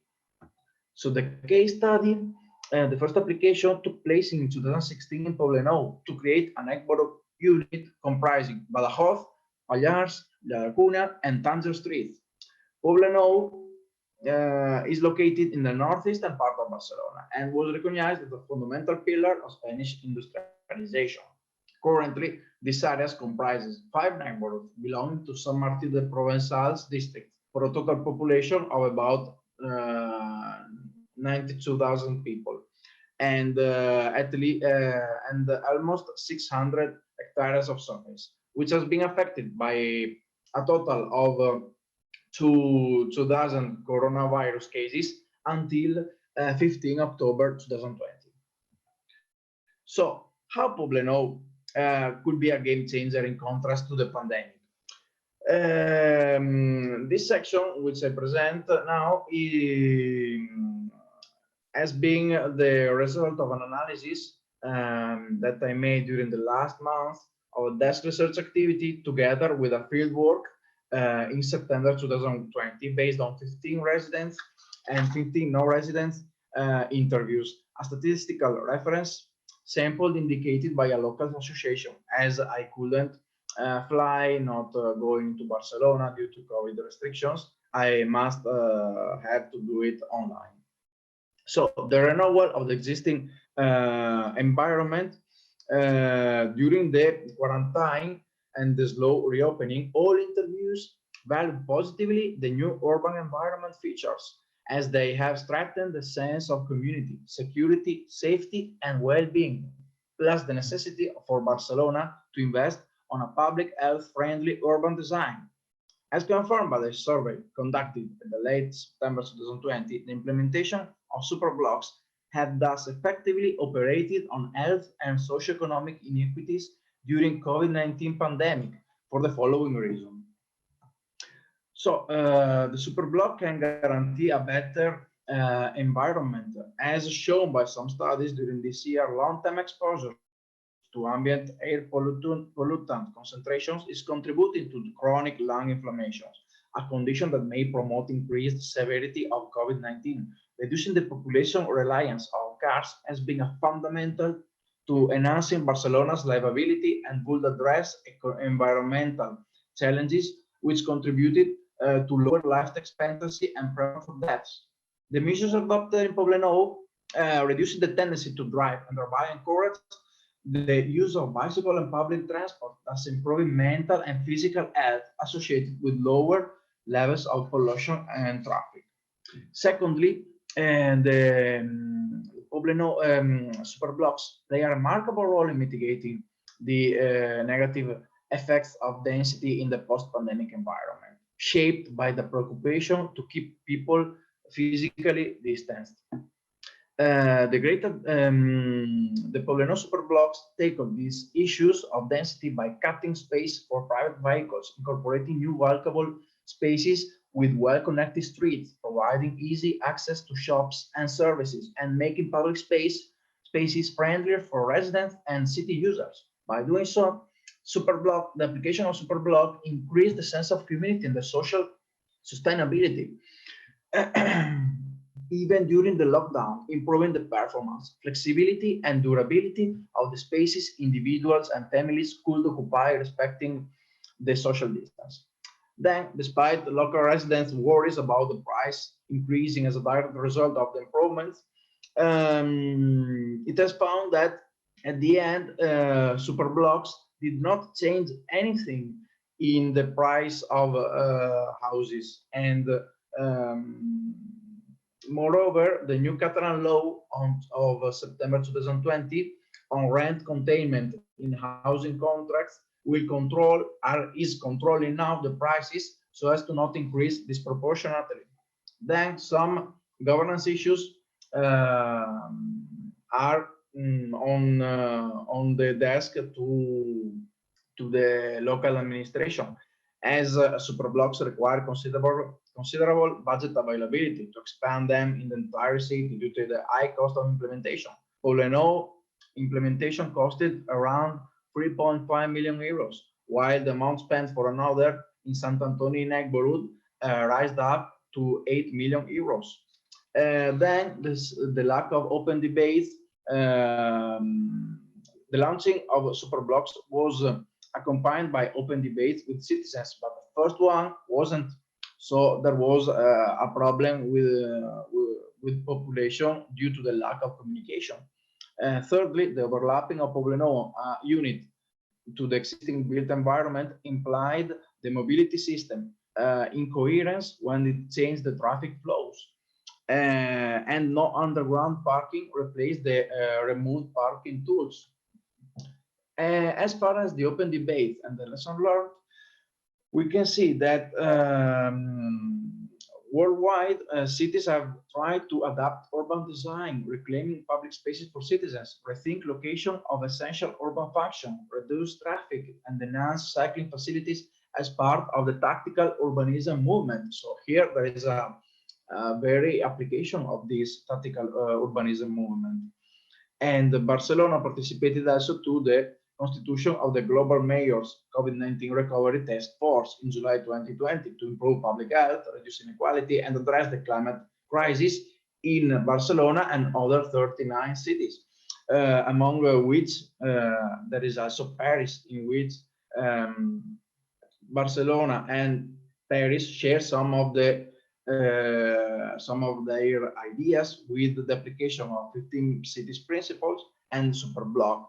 But in this sense, Superblock is different, can be applied as in a different scale, as while the 15-minute city idea implies the creation of small and compact cities within the same city, not defining a specific site, a single Superblock is conceived as a neighborhood unit. So without giving residents access to everything they could need within a 15-minute radius from home. Also, there is no scientific reflection until now on how to operationalize the Superblock concept according to the 15-minute city idea or the 20-minute neighborhood ideas applied, for example, in Portland and Melbourne.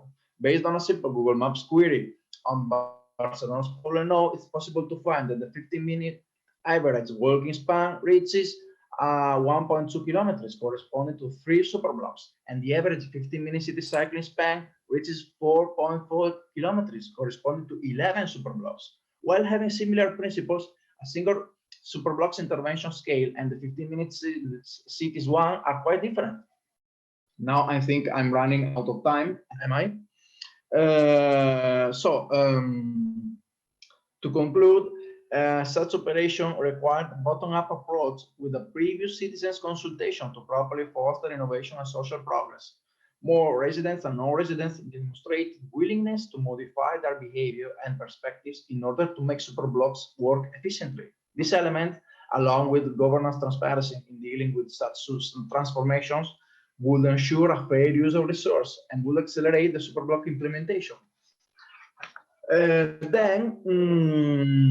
successful achievement of Superblock's initiatives to mitigate COVID-19 impact depended on factors such as the provision of new friendly features to the internal streets, the reassessment of surrounding roads, and the new public spaces have been used more for recreation, play, and exercise.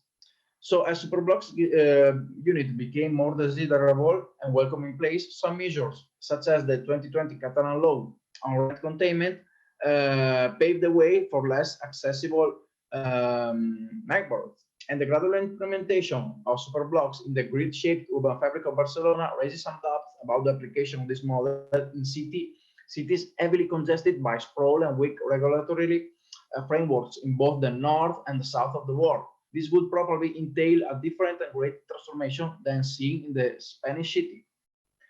And so the basic principles of superblocks have undoubtedly countered the negative impacts of COVID-19 by making these units more inclusive, resilient, and sustainable, plus safer.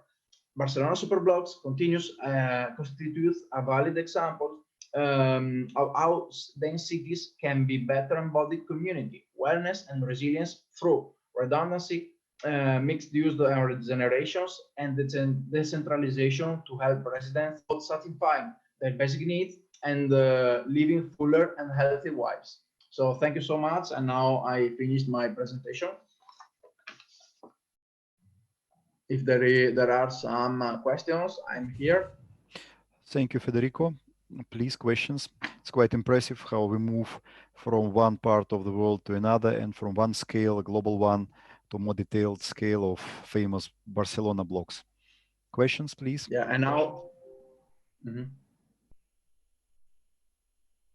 I know that there are some people who are studying urban geography here and who are working as urban geographers. Maybe you have some specific questions to Federico? No? Okay, so thank you again, Federico, for your very interesting presentation, and we wish you good luck in these pandemic times in Barcelona. And we move to next presentation. The presenter is Alejandro Mardjanian Petrosian from University Nomad from Madrid. Please, Alejandro.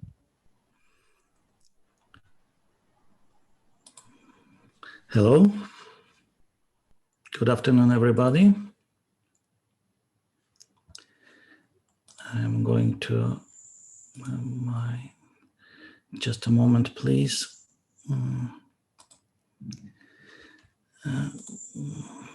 I'm sorry. Where is my? I try to. It's above the running. It's above the running girl on your screen. The post-COVID, I think. See, just a moment. I try to put my presentation. Just a moment. Sorry. What happened here? I can't understand. Just a moment. I ask please just a moment. We are good on time, so maybe we give. Ну да, надо было сначала подгрузить ее. Yes, now it will work. I want to put my presentation. Oh, wow. What's the problem? I want to compart my presentation. Quiero compartir mi presentación. Sí. Pero bueno, ¿y por qué no funciona la tecla de compartir pantalla? No sé. Sí, tienes que pulsar esta tecla y ya está. Ya va. Pues pero abre el Zoom. Pues estás compartiendo la pantalla. Sí. Pero abre entonces la presentación y ya estará en la pantalla. Sí. Sí.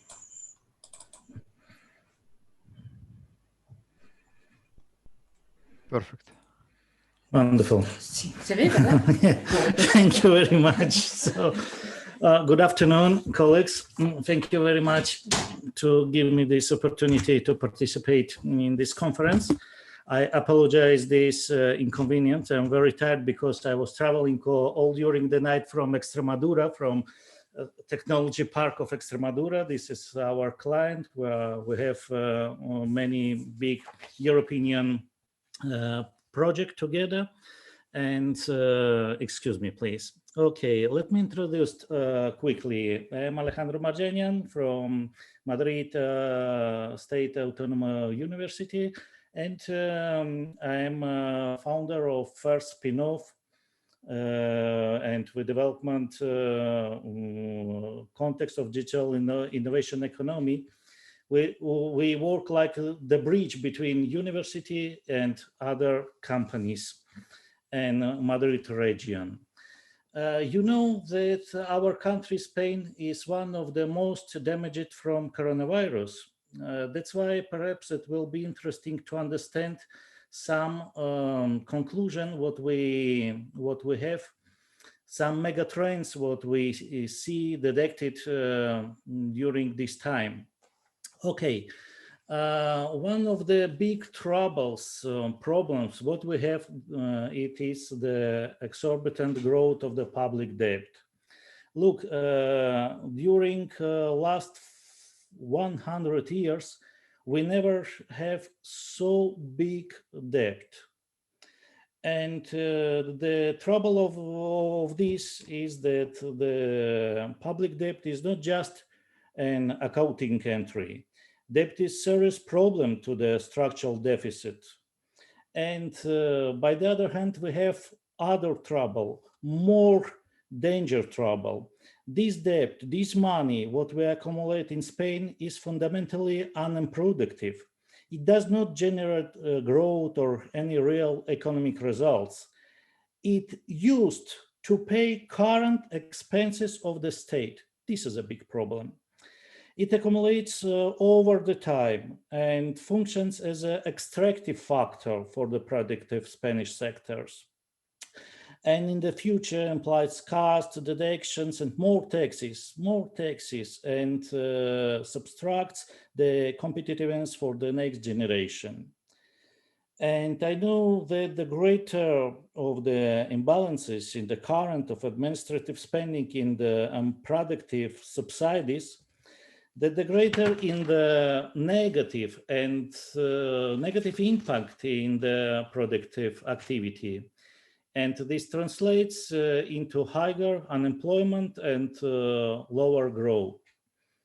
You know that Spain, now we are waiting to receive more money from Brussels, from European Union, but we have not any strategic program to invert, to put this money in the real economy. And just a moment. Yes, here. I put here that COVID-19 is the polygraph of the real economy. Why I think so? Because many problems of our economy that not original problems from COVID-19, but it was more accelerated with this pandemic question. Look here, you can see here in 2009, between the first financial crisis, we have deep problems, and now. And you know that the Spanish industry is bleeding. The 9 months of the pandemic have shown that the post-COVID-19 recovery will not be positive without deep structural reforms. We need these reforms, but nobody, I said again, nobody wants to introduce these reforms. That's why it's happened 10 years ago and it happens now again. Cosmetic measures and support for Zombies Corporation, you know, Zombies Corporation, too big to fail or so big to fail, are not enough. Spanish is a country of SME, small enterprises, small companies, and needs to modernize and order to integrate into knowledge-based economy. To be able to do it, we need money, we need program, and we need politician consents. And we have not money, we have not politician consents, and we have not program. COVID-19 aggravated the problems, big problems of Spanish economy during last, I think, 30 years. COVID-19 aggravated the problems of relocation, energy cost, and competitiveness in the Spanish economy, tragic chronic unemployment, and depends of subsides. With unemployment about about 20%, real 20, 25, it's possible. This is a catastrophic numbers for any country. The coronavirus almost completely destroyed one of the main industries in Spain, tourism.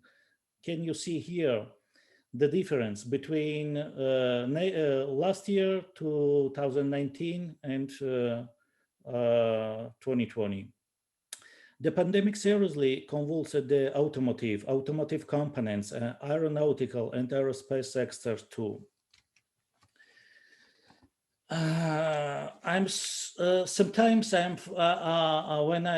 I'm looking the news, I can't understand what happened with our government. I put here that the importance of Spanish government. This is other trouble, other mega trend what we have here, because during a very long time, about 3 years, the weak government is unable to undertake structural reforms and limits itself in investing makeup. Only 27% of Spanish population, according last consults, what INEM was realized now, thinking that the position of Spain will be good and next few years. No, this is a problem. This is a trouble too. There was structural reforms. The government became addicted to debt and injection of liquidity from European Central Bank, the majority buyer of Spanish debt. It would be a mistake to think that the risk premium and low interest rates are consecutive of the solvency and good government policy. If we have rates and low risk premium, it's because Europe supports us. This is true. Unfortunately, it is not a question of any particular political party. I said that since financial crisis of 2008-2012 to pandemic COVID-19, several parties have been changed, but not the main leitmotif. European Union will be save us. It is the total degradation. The Spanish political class is not part of the post-COVID-19 solution today. Today, it's part of the problem. Economic imbalances, tension, and the anger among the population are going up. Okay, and we have other megatrend. In this case, is positive megatrend. You know that about real estate market, it is very dynamic market, and teleworking, it means big reforms, big changes in this market.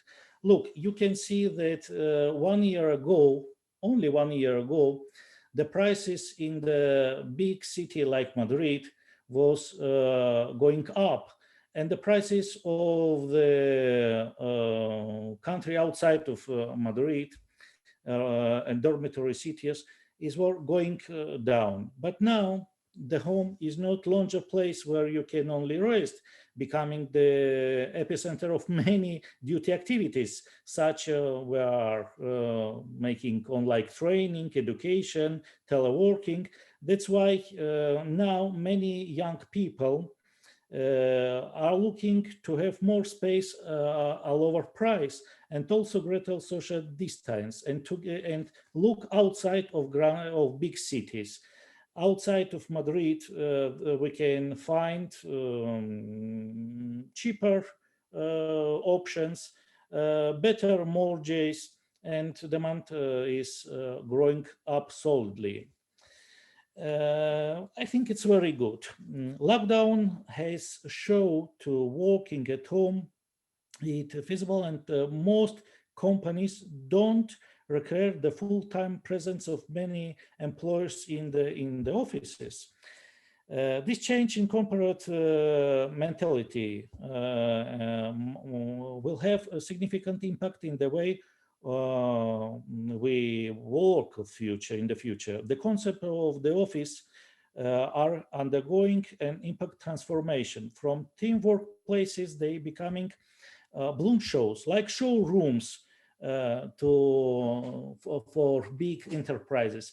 If last year many people were going in the center of the Madrid to working in the offices of big organization, now about 30 or 40% are working from home. That's why it's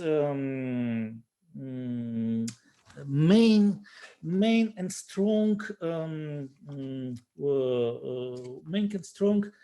news for our for co-working from with the offices and home working. For 50 years, Spain has experienced an economic revolution. Large regions have been affected large-scale migratory movements from the rural areas to large cities. This prevents such Soria. For example, Soria. Look, population of the Soria decreased about 25–30% according to population. And now we have contrary main. From Madrid, many people going to Soria because Soria it's a very nice place.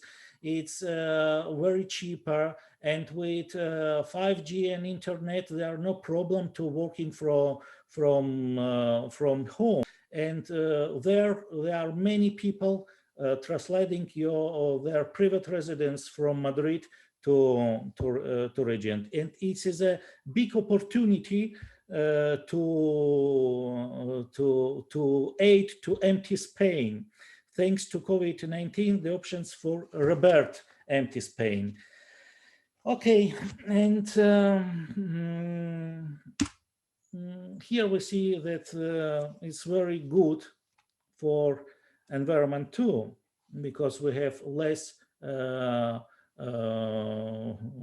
car traffic, and we have no jam traffic, and this is a very good to our environment protect and public health too.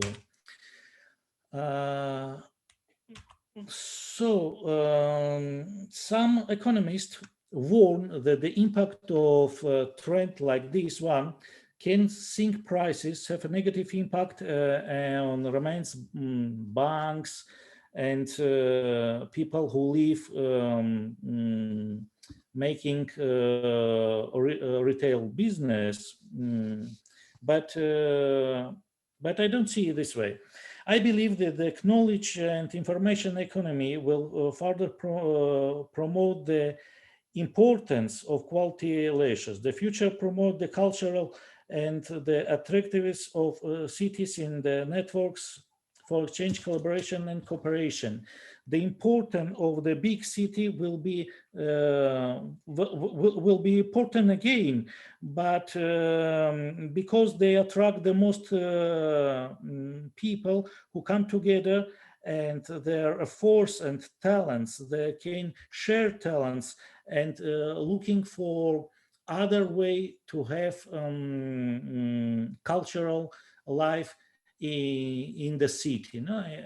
We have example, for example, the Telefonica is a big multinational company, the central office of Telefonica now, it's a wonderful exhibition center.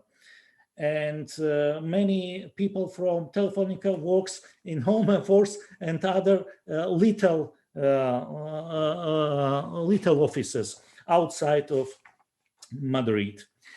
I see that the cities will be more smart and more sustainable cities to COVID. This is a good thing. Other megatrend is COVID-19 and importance of 5G network and blockchain. You know, during the pandemic, in about in March and April, it will be impossible to pay with metallic in Spain. All about the world said, please pay only with credit card from health reasons. And indeed, during last years, the use of metallic money going down and the use of credit cards going up. The state, but by the other hand, we have other problems with privacy problems. The state wants to control the citizens and his payments, and we want to defend our anonymity. And I see that health and anonymity solution will build, if possible, will build the Bitcoin solution. Crypto assets will acquire great importance, I think, after COVID-19 in Spain and perhaps in other countries too. Other megatrend, very important, is aging and chips. You know, in Spain, we are brutal demographic change. United Nations experts said that Spain in 2050 will be oldest country in the world. Spanish population at that moment will be about 40% people over 60 years of age. And this is a very big problem from state. And I think that megatrend experts talk about not so much aging. This is a problem. The problem is the care of these people. Coronavirus COVID-19 show us that it's so expensive to have many hospitals, many people, many medicals, many nurses working for major person. And we have already seen how spending on everything related to health is increasing during the pandemic. And now technology will be eye to us. Now in Spain, we are looking to introduce chips or to monitoring the persons up to 7 years old to monitorize his health situation and prevent health troubles. Not go to the hospital to be what happened. No, a little chip will be informed to medical center if the person have really trouble or no. And when the person came to the hospital or medical center, his doctor or her doctor will be all informed immediately what happened, what is a medical history of this person, and show it will be less money to support healthcare policy. I think this is a very big megatrend and very good megatrend.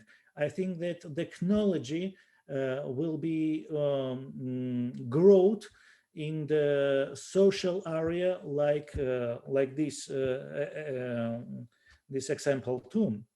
If this happens, it will be a revolution that would help not only improve our quality of life, but also our public financials too. Connectivity and exemplarity. This is a last megatrend what we observe in Spain. You know, during the most complicated days of pandemic, the government, big companies sent to us the message of the exemplarity of our society. That they mean that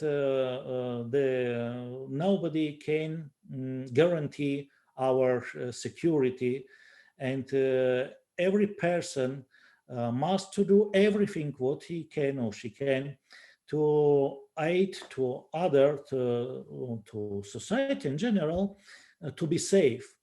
Okay, I think that the Spanish society was exemplarity society during these 9 months. But now, this society, our society, we want to see the same exemplarity from governments, from our government, from big companies, and in the private sector, this new message is captured now. Yeah, and new and unknown attribute of products and services. Now what we see in Spain is relevance to society. Millennials, young people, they are looking, seriously looking until to buy something or to mean his opinion in the social media. They are looking for information about relevance of this company, of this person, public person, if it's some public person, to provide something, and relevance in the post-COVID-19 world for brains. This is a humanization of the message and position before the young public. The demand for exemplarity from public powers, the long-term alternative self-government algorithm.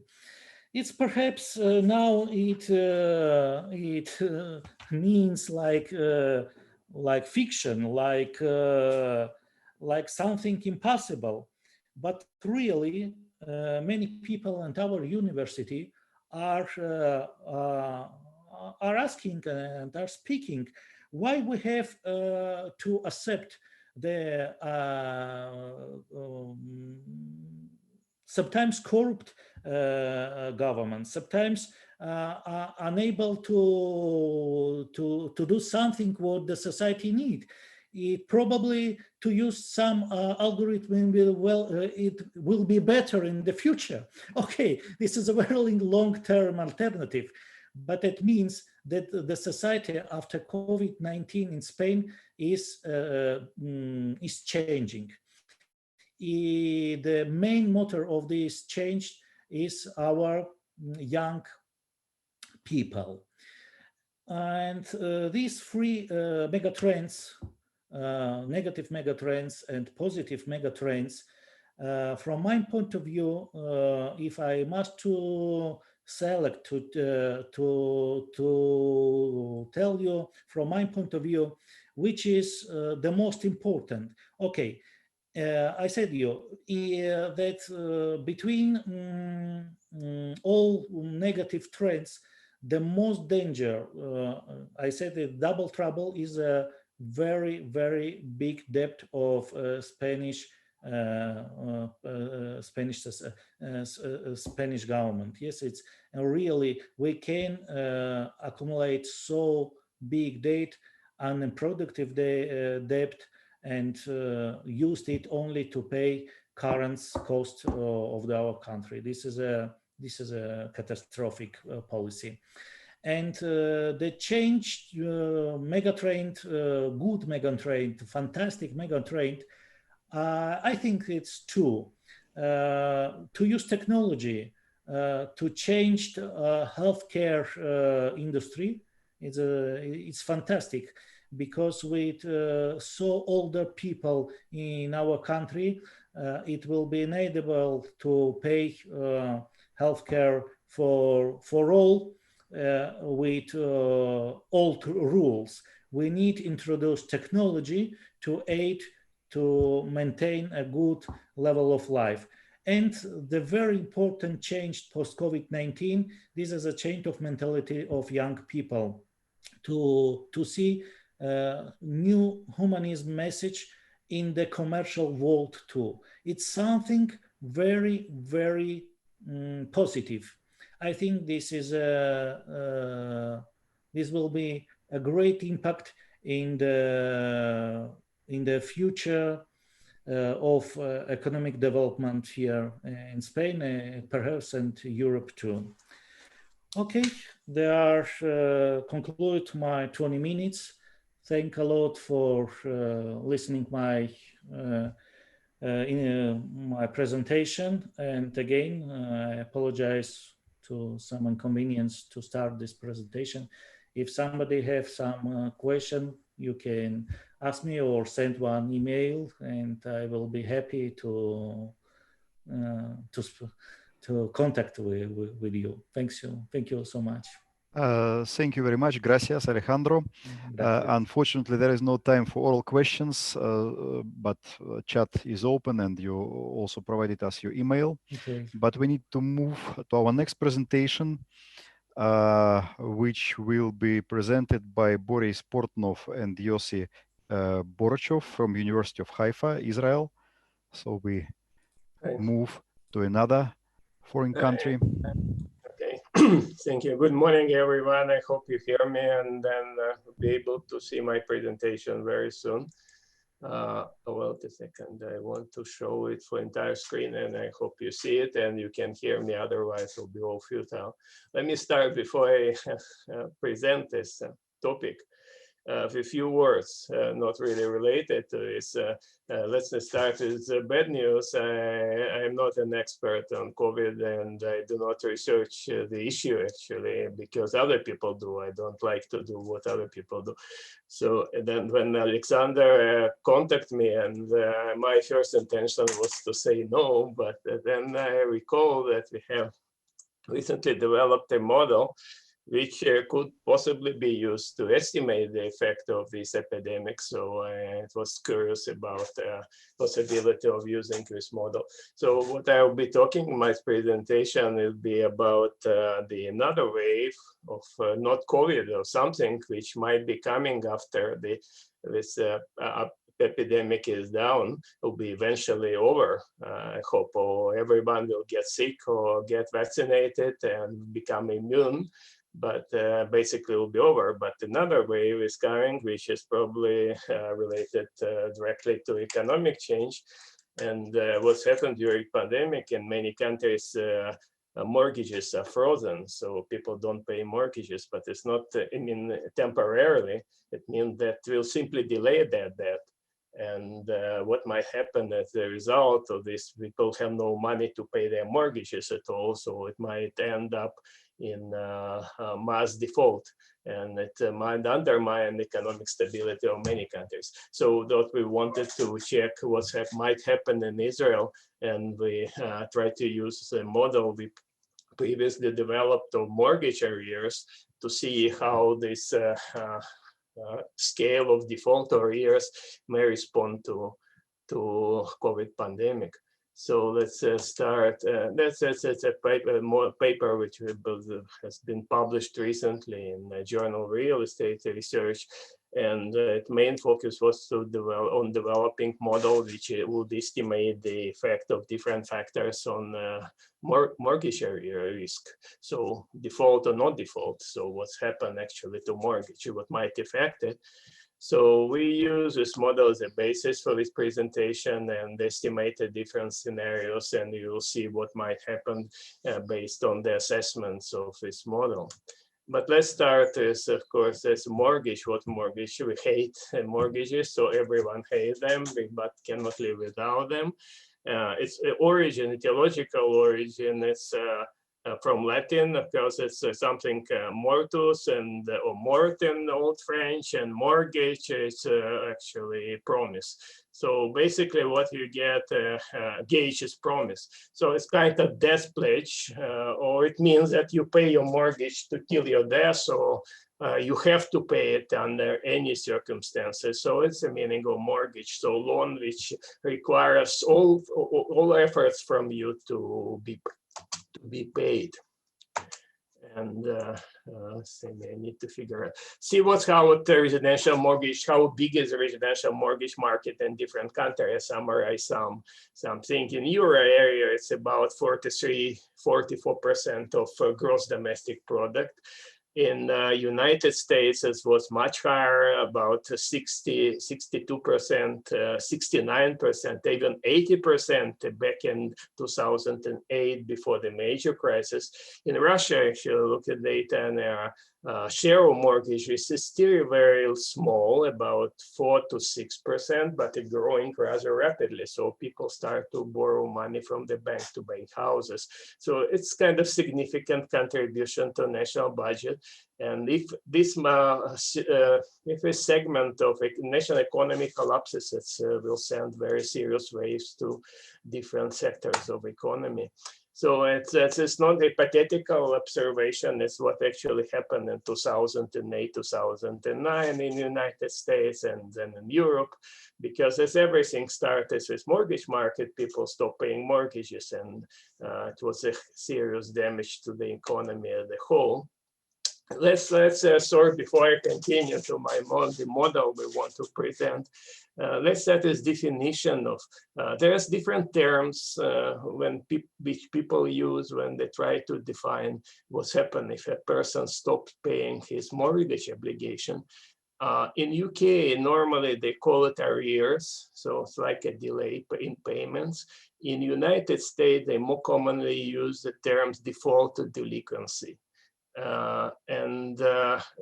Normally, mortgage delinquency or mortgage arrear is considered after 90 days of not paying mortgages, so it becomes flagged as a problem.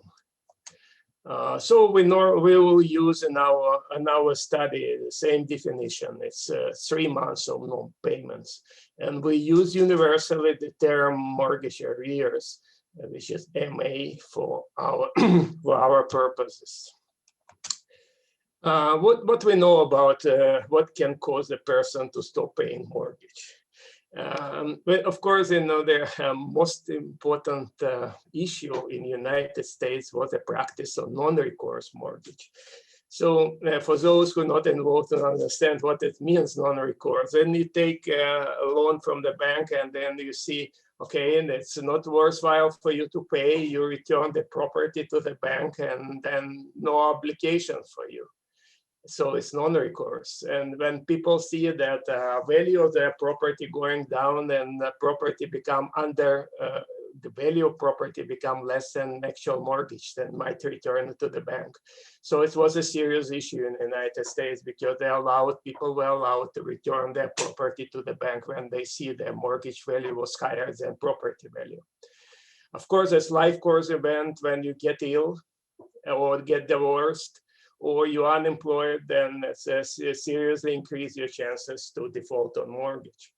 And of course, people say that one of the important something which is attributed to mortgages, so like payment to income ratio or loan to income ratio. So it means how the percent of money you took from the bank to cover your mortgage. So the higher the ratio, then normally you know that that's probably risk of mortgage default will be higher. What we know to do it and what was why our model was new, for the first time we incorporated environmental attributes as factors of mortgage risk. So if basically traditional model considers loan attributes and borrower attributes as a factor of mortgage risk, we also included environmental attributes like air pollution, for instance, or living in a conflict zone. So some place close to international border, which is not very stable, is not very safe for you to be. So how it might work normally, why these factors which are on the bottom of this diagram, why they might, we expect them to work and increase mortgage risk or decrease mortgage risk. If you live in highly polluted area, it's very simple. You get sick very often. And you cannot work 100% of time, you on sick leave all the time, so you have very limited possibility of paying mortgage. So that's theoretically, we might expect that in this case, you will at higher risk of failing on your mortgage. If you live in high risk area, which is close to international border, no one want to establish factories in this area. So your possibility of getting well-paid job is relatively low. So it was our theoretical assumptions, and we check it using data for Israel, and it's a very small country, but it's very quite well organized, and databases are huge and very well maintained on everything. So it's a current value of all mortgages in Israel about 70 billion US dollars. It's kind of significant amount of money for so small country, which is of size of Moscow, probably 9 million people, if I'm not mistaken. And between 10 and 17% of this amount are in arrears already. It was before the crisis. Between 10 and 17% of people stop or delay their mortgage payments because they have no enough money to pay for their obligations. So this kind of situation, what you have the dots, it's a location of individual mortgages, because we get a database of 92,000, almost 93,000 individual records for mortgages. So we put them on the map, and we have individual attributes of all mortgage payer and all mortgage, all loan. We also link this data on mortgages with data on stations, on air pollution stations. So we estimated air pollution level for each location of each mortgage. So it's not some regional aggregates, it's individual level data. And some of these mortgages were in default, some mortgages were active. So that's kind of our database. We also have this data on 140 monitor extensions from which we deliver data, link data to individual mortgages. So we estimated using nearest monitor station level of air pollution exposure at each place of mortgage. So each place of residence basically. And we also included several data which might be indicative of local risks, but it's very specific for Israel, of course. So we use data on 5 main air pollutants, which are routinely monitored by local air pollution stations: nitrogen oxide, sulfur dioxide, ozone, particulate matters, and so forth. So that's kind of, and then we use a model of this type. It's a chemometric model, and it's a model which links a probability of mortgage, a logistic regression, basically yes or no, if a mortgage defaulted during a period of 6 years or not. So we use data on 2010, 2011, and our records were available until 2016. So it's basically between 5 or 6 years of failure, or not failure. And factors which we include as individual level attributes, property attributes, air pollution attributes, border proximity, so forth. And it's kind of data, descriptive statistic of data we have. As you see, it's about between 11 and 13% of mortgages were in defaults. It's just a very significant amount. No one actually knows how big, how serious it was, but you'll see in a moment what might happen as a result of COVID pandemic to this number. So each 10th mortgage, actually, people stop paying them. It was in 2011, 2010. And there are our sample distribution of attributes of people and attributes of mortgages, net income, which is quite high, actually, asset value. It's 1 million shekels, actually divided by 3, so it can be $400,000. It's average property worth in Israel, basically what you see. And then there's a model we obtained, this logistic regression based on almost 100,000 observations, and we have. And there are some variables which emerge statistically significant. There are different sets of model. Model 1, which encompasses only individual attributes of people, and attributes of mortgages. And this more important for us model because also includes air pollution variables, and air pollution variables exhibit expected signs, so they increase the chance of mortgage failure as we expected from the beginning, and they're highly statistically significant. But what was important for us, and so we discovered when we tried to apply this model to changing situation, we found that no, actually net income is not a factor in mortgage failure, but was the most significant impact on this loan to value ratio. So the higher amount of mortgage you take per value of your property, then higher chance of you to fail on your mortgage. So it was most important for us policy variable which we play with in addition to air pollution. So then decided that's almost it, and almost finished with my presentation. Then the results of other exercise we did based on the model already estimated. We designed 3 different scenarios. One was optimistic scenario, another was interim, and then there was of course pessimistic scenario. And we work with basically 2 variables, because other variables, age doesn't change, something. Asset value might also change, but it was not that significant. But it's not actually included in the final model I presented. But loan and value, it's kind of optimistic scenario. It increases by 5%. Why is it supposed to increase? Because value of property drop and people free their loans. It means that it's just they're not paying the loans. They simply delay payment, and delay payment increase the value of the loan. So then you don't pay for 1 year. It means then the amount you didn't pay will be added to the remainder of your loan. So then the property drops. And then the previous presentation in Spain, a situation quite similar. In Israel, we have a drop of maybe 10%, 20% in values. So then loan to value ratio in under optimistic scenario, and everything business as usual, nothing outrageous. So we might expect 5% increase in loan to value across the board on the average, of course. In interim scenario, we have a 10%, we have 20% increase in pessimistic scenario. So, and it's people already ask for permission to free their loan. Maybe 80% of payers in Israel ask to delay payments. So it means that the next year they pay twice. That's what's the meaning, and the loan will increase.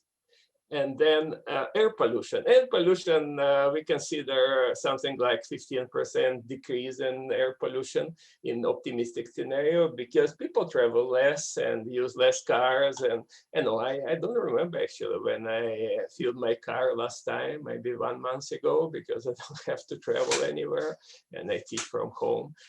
So it's kind of the estimate, it's very optimistic, and a pessimistic estimate will not could change. So people who travel, they see the traffic jams everywhere, nothing really happened.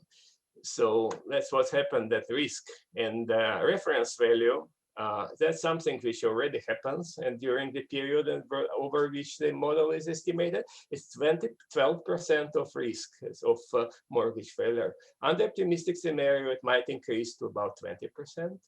Interim scenario, according to our model estimates, it will keep to 30% and to about 40% under pessimistic scenario. It means that 40% of mortgages might be at risk. So people will stop paying 40%. 40% of people will stop paying. So it's kind of a disaster. It might be disaster, should be done something. So I come to conclusions, basically. That's what I'm really surprised to see the magnitude of this change, what to expect to change. So that's a kind of several conclusions we have during COVID pandemic. Unemployment rates increase, and incomes and real estate value drop. Later, due to shrinking demands, people don't buy much, and because they don't have enough money to commit to buy apartments and houses. The results, loan to value ratio increase. The response to the changes, many families might find it difficult to finance mortgages and may eventually default on regular mortgage payments. So to estimate this potential effect of this change, we use a model developed in our previous study. I was just looking for, have 2 minutes left. And we assessed 2 development scenarios: modest increase in unemployment and LTV ratio, medium to high increase, and high increase, and then according to our estimates, will be about 20 to 38% of mortgages might become at risk under these scenarios. So we need to do something here. Government needs to do, banks need to do something. Otherwise, it'll be total collapse for the mortgage market and eventually a serious trouble for the national economy as a whole. So thank you very much for your attention. Then question, probably no time for questions, but I'll be happy to answer anyway if you have some. Thank you very much. Unfortunately, no time for oral questions, but still questions by chat available. And as you provided us your email, maybe people can yes, use it email, as a contact. if you want to. Okay. Okay, thank you very much. And now we are moving to the last presentation during this section. It will be presented by Larisa Dukić from University of Zagreb. Please, go ahead. Give me a moment. Okay, I hope you now see my screen. Okay, so my today's topic is Croatian tourism in the times of the COVID-19 pandemic. But first to introduce myself, I'm Larisa and I'm a geographer from Croatia and I work in tourism. So I wanted to actually start off with some numbers on a global scale, just to see, what's happening with our favorite industry. As we know, usually tourism is considered the fastest growing, one of the hugest, the biggest industries in the world. But tourism has COVID-19 has severely affected it because, of course, tourism is all about moving from one place to another, and that's the one thing that we can and don't want to do at this point. So first numbers, when all this started, this is approximation from March by UNWTO. It stated that we would experience decline in 2020 in international arrivals of 20 to 30%, and that we would lose 30 to 50 billion in spending. But now we can see on the right side the new estimations made in October 2020. Now that the year has passed, we can see that actually international tourist arrivals could drop by 60 to 80% in total, and there are many millions of jobs at risk and a huge loss in exports and in the number of international tourism arrivals. So our industry is greatly hit by this pandemic. Here we have what I consider a great thing created by World Travel and Tourism Council, who kind of made a comparison of online travel searches and appearance of new COVID cases through time. This is the data for this year, so first 2020 up until now, and what we see here on the left side, all is red, and red is not good. So this basically means that people, the number of people who are Googling things about travel is continuously dropping. And if we take a look at Europe, that's our main interest. We can see that, basically drop, but here we have some like greater number, and this was the summer tourism season.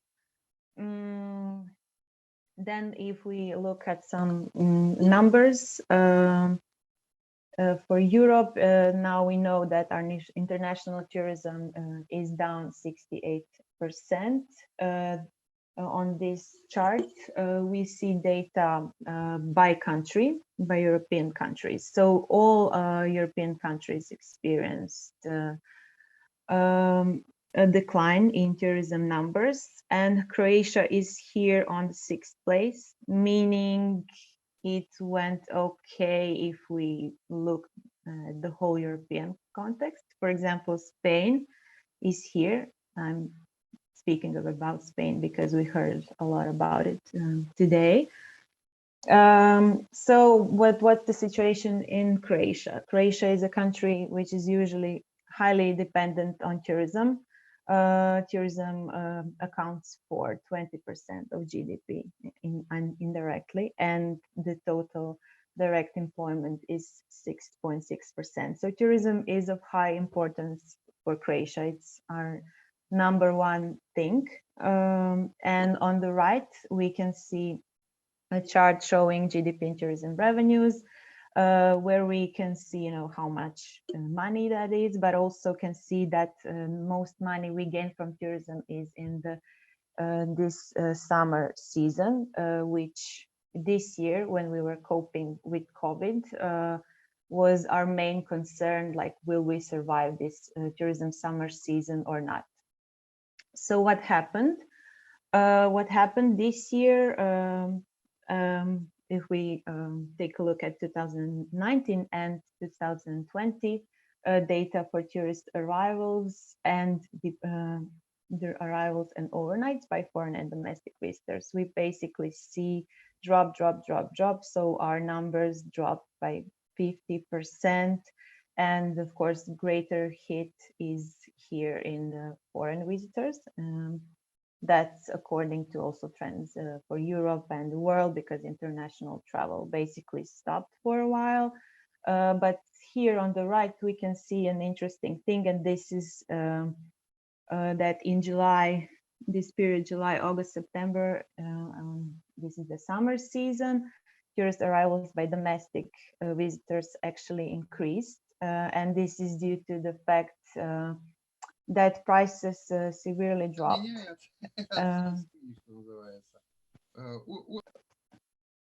Okay, and many people who usually wouldn't travel because they couldn't afford it, now actually could.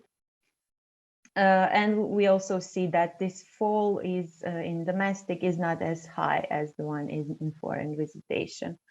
Then here we can see the numbers on and the statistics on accommodation types. So hotels, on the right, we can see hotels only 17%. When the season started, basically a lot of hotels couldn't even open because of there wasn't a great tourism demand, but the private accommodation is the one with the hugest, with 54%. This is because prices were lower this year, and also in private accommodation, people felt safer because they were like rent an apartment, be there with their own family, and in surrounding they can control. And also camps, which overpassed hotels, which is points out to the importance of being in nature and outdoor activities, which was very important during this year. And then if we look at regionally, so in Croatia, we can see that again, all counties and regions experienced lower numbers. The ones that were mostly visited were, of course, our seaside, but that's the usual situation. Istria and Kvarner, which are these regions on the north, were the most visited because Istria is usually our greatest tourism region with the best offer and the most prosperous region, but they are also geographically most the closest ones to our main markets. And the other thing really important that we can see here is that actually domestic tourism in Dubrovnik, which is here, and I hope you all know Dubrovnik. It is Game of Thrones, our most famous tourism destination. It experienced a growth and a plus in the number of visitors, domestic visitors, because also this year is the year that prices really fell, and now for the first time people could actually afford going to Dubrovnik. If you take a look at the markets, we can see that these countries, Germany, Slovenia, Poland, Czechia, these countries are traditional markets, but they're also the markets that are most close to us in a geographical sense. So This actually shows that tourism survived thanks to the fact that people who usually come to Croatia are in our geographical proximity in general, but also says that we actually lost a lot of people who would usually also come from some remote parts of the world. So what happened? Of course, this is the global economic crisis. We experienced a great decline in GDP and purchasing power. So people basically, just stopped, couldn't afford, or chose, to stop travel for a while. Or, of course, there are these introduced epidemiological measures, which led to country lockdowns, which were really felt in decreasing international demand and restricted freedom of movement within the home country. This would mean decrease in domestic demand and self-isolation. So basically people stopped traveling. There was also a decrease in traffic connection, for example, devastated air travel. So this actually meant that even if we wanted to, we couldn't go anywhere. Very important for Croatia, this most vulnerable, that COVID-19 is most vulnerable to older age groups, because these are the groups that usually save our numbers in the pre and post tourism season, but now they stopped traveling. So our season shrank down again, and we're coping with again with this problem of seasonality and this overall change in tourism behavior, because many people are scared to travel at this point. Here we can see a chart showing destinations that have eased COVID-19 related travel restrictions. And I think this is important to consider. For example, for Croatia, the situation was kind of okay because all the countries that are our surrounding countries eased the travel restrictions. But I mean, this is data from September, so situation, of course, probably changed. But as time passed by, countries started really working on opening their countries to travel, so we can save at least something there. What's our advantage as Croatia? Why we did okay? It is because I think the greatest reason is that we're geographically close to our significant emitting markets, and that usually people 5% of tourists travel to Croatia by road and only 14% by air. So this air travel, everything what happened with it didn't so much affect Croatia. And traditionally it is considered a safe destination, and in this period of summer season, Croatia and Croatian government were doing good things. And I think that like the reputation we had at that moment regarding COVID-19 and what you can expect if travel to Croatia were better than some other countries that are usually our concurrents. So what is next? What can we expect in the near future? What's important to know that people love to travel, and they still are planning to travel, like when the first opportunity comes around. WTTC estimated that usually tourism industry, when there are previous pandemics, we all heard about these kind of things today, and that and it takes an average of 20 months to return to pre-crisis period. So now we are hoping that we'll regain 2019 levels by 2024, and this is especially this by 2004 is for international travel, because it will take more time for it to rebound. But the domestic travel, as we can see here, could and will probably recover sooner, hopefully by 2012. Then here we have a tourism market recovery scenario that was created in Croatia in March. So when we were still kind of figuring out what's going on and what will happen. As we see here, these red numbers were the first estimates, which we didn't hit. Because, for example, first phase should have been the last phase of the epidemic, which didn't happen. But if we don't look at these numbers and just look at what how phases were created, I think that this is a good estimation. So the first phase is the phase we are basically in now, and this is that we are surviving on this local and regional tourism demand.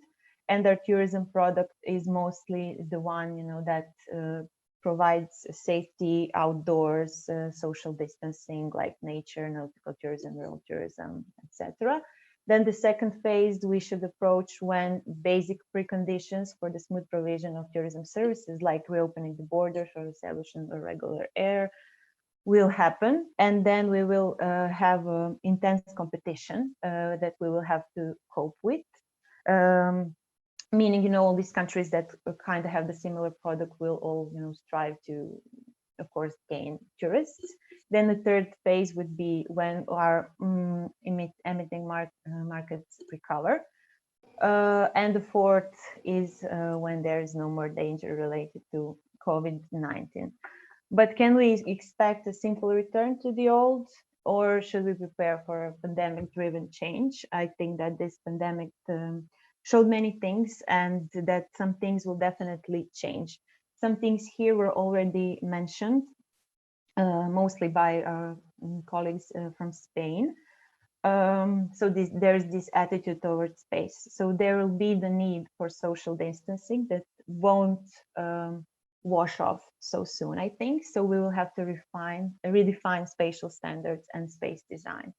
And it also brings out the issues of space management and carrying capacity, because so far we've always been struggling with these numbers, you know, how many people can be at one place at the same time. But now the numbers will be even lower. So we will have a lot of things to work around. Then there's the attitude toward health security. So we will have to introduce greater health and security standards, but also provide a higher medical equipment of the destination, so people know that when they're somewhere, if something happens, you know, we will be able to react quickly and appropriately.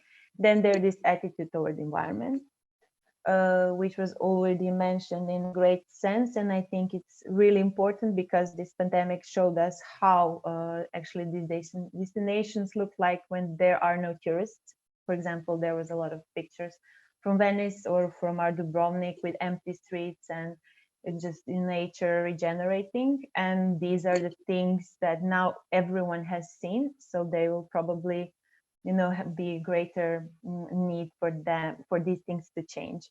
And then there are human relations. Since, you know, through this pandemic, we all have to work for other people and like stay at home. We're not just for the sake of us, but for the sake of other people. So this will probably also change some trends in tourism and stimulate interest in honest and emotional contact. And the last is attitude toward technology, which was also highly mentioned before, and it has proven its great role in this pandemic so far.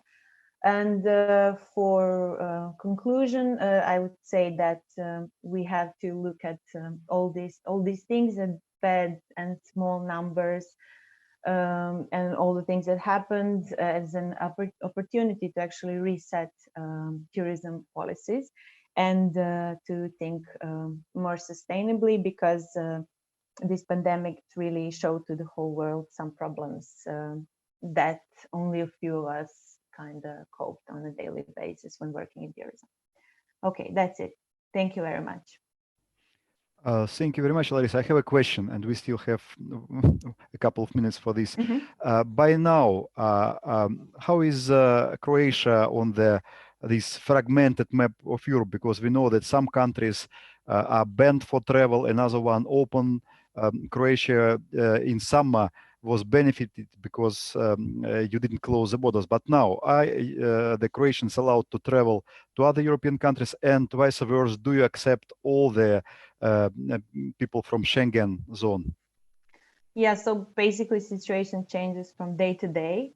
But I think that Croatia is always on this kind of path to easing restrictions as much as possible. So I think that, for example, you don't have to do the test or go into self-isolation when you get home, and this is something that many countries have introduced. So yeah, that's it. Okay. Thank you very much. We just came to the end of our session. Again, I'm extremely glad that we had very good attendance. At the maximum, we had 33 persons here, and I'm extremely glad too that there were many students who attended the session. That's not an event only for us researchers. It's only for share our findings with you. And of course, special thanks to our foreign colleagues. Some of them sacrificed their night time to be with us. And with this, I announce a short break, half an hour. We will start in half an hour. The next session will be moderated by Associate Professor of our department, Ekaterina Romanova. And I hope that all of us will be present again. Thank you.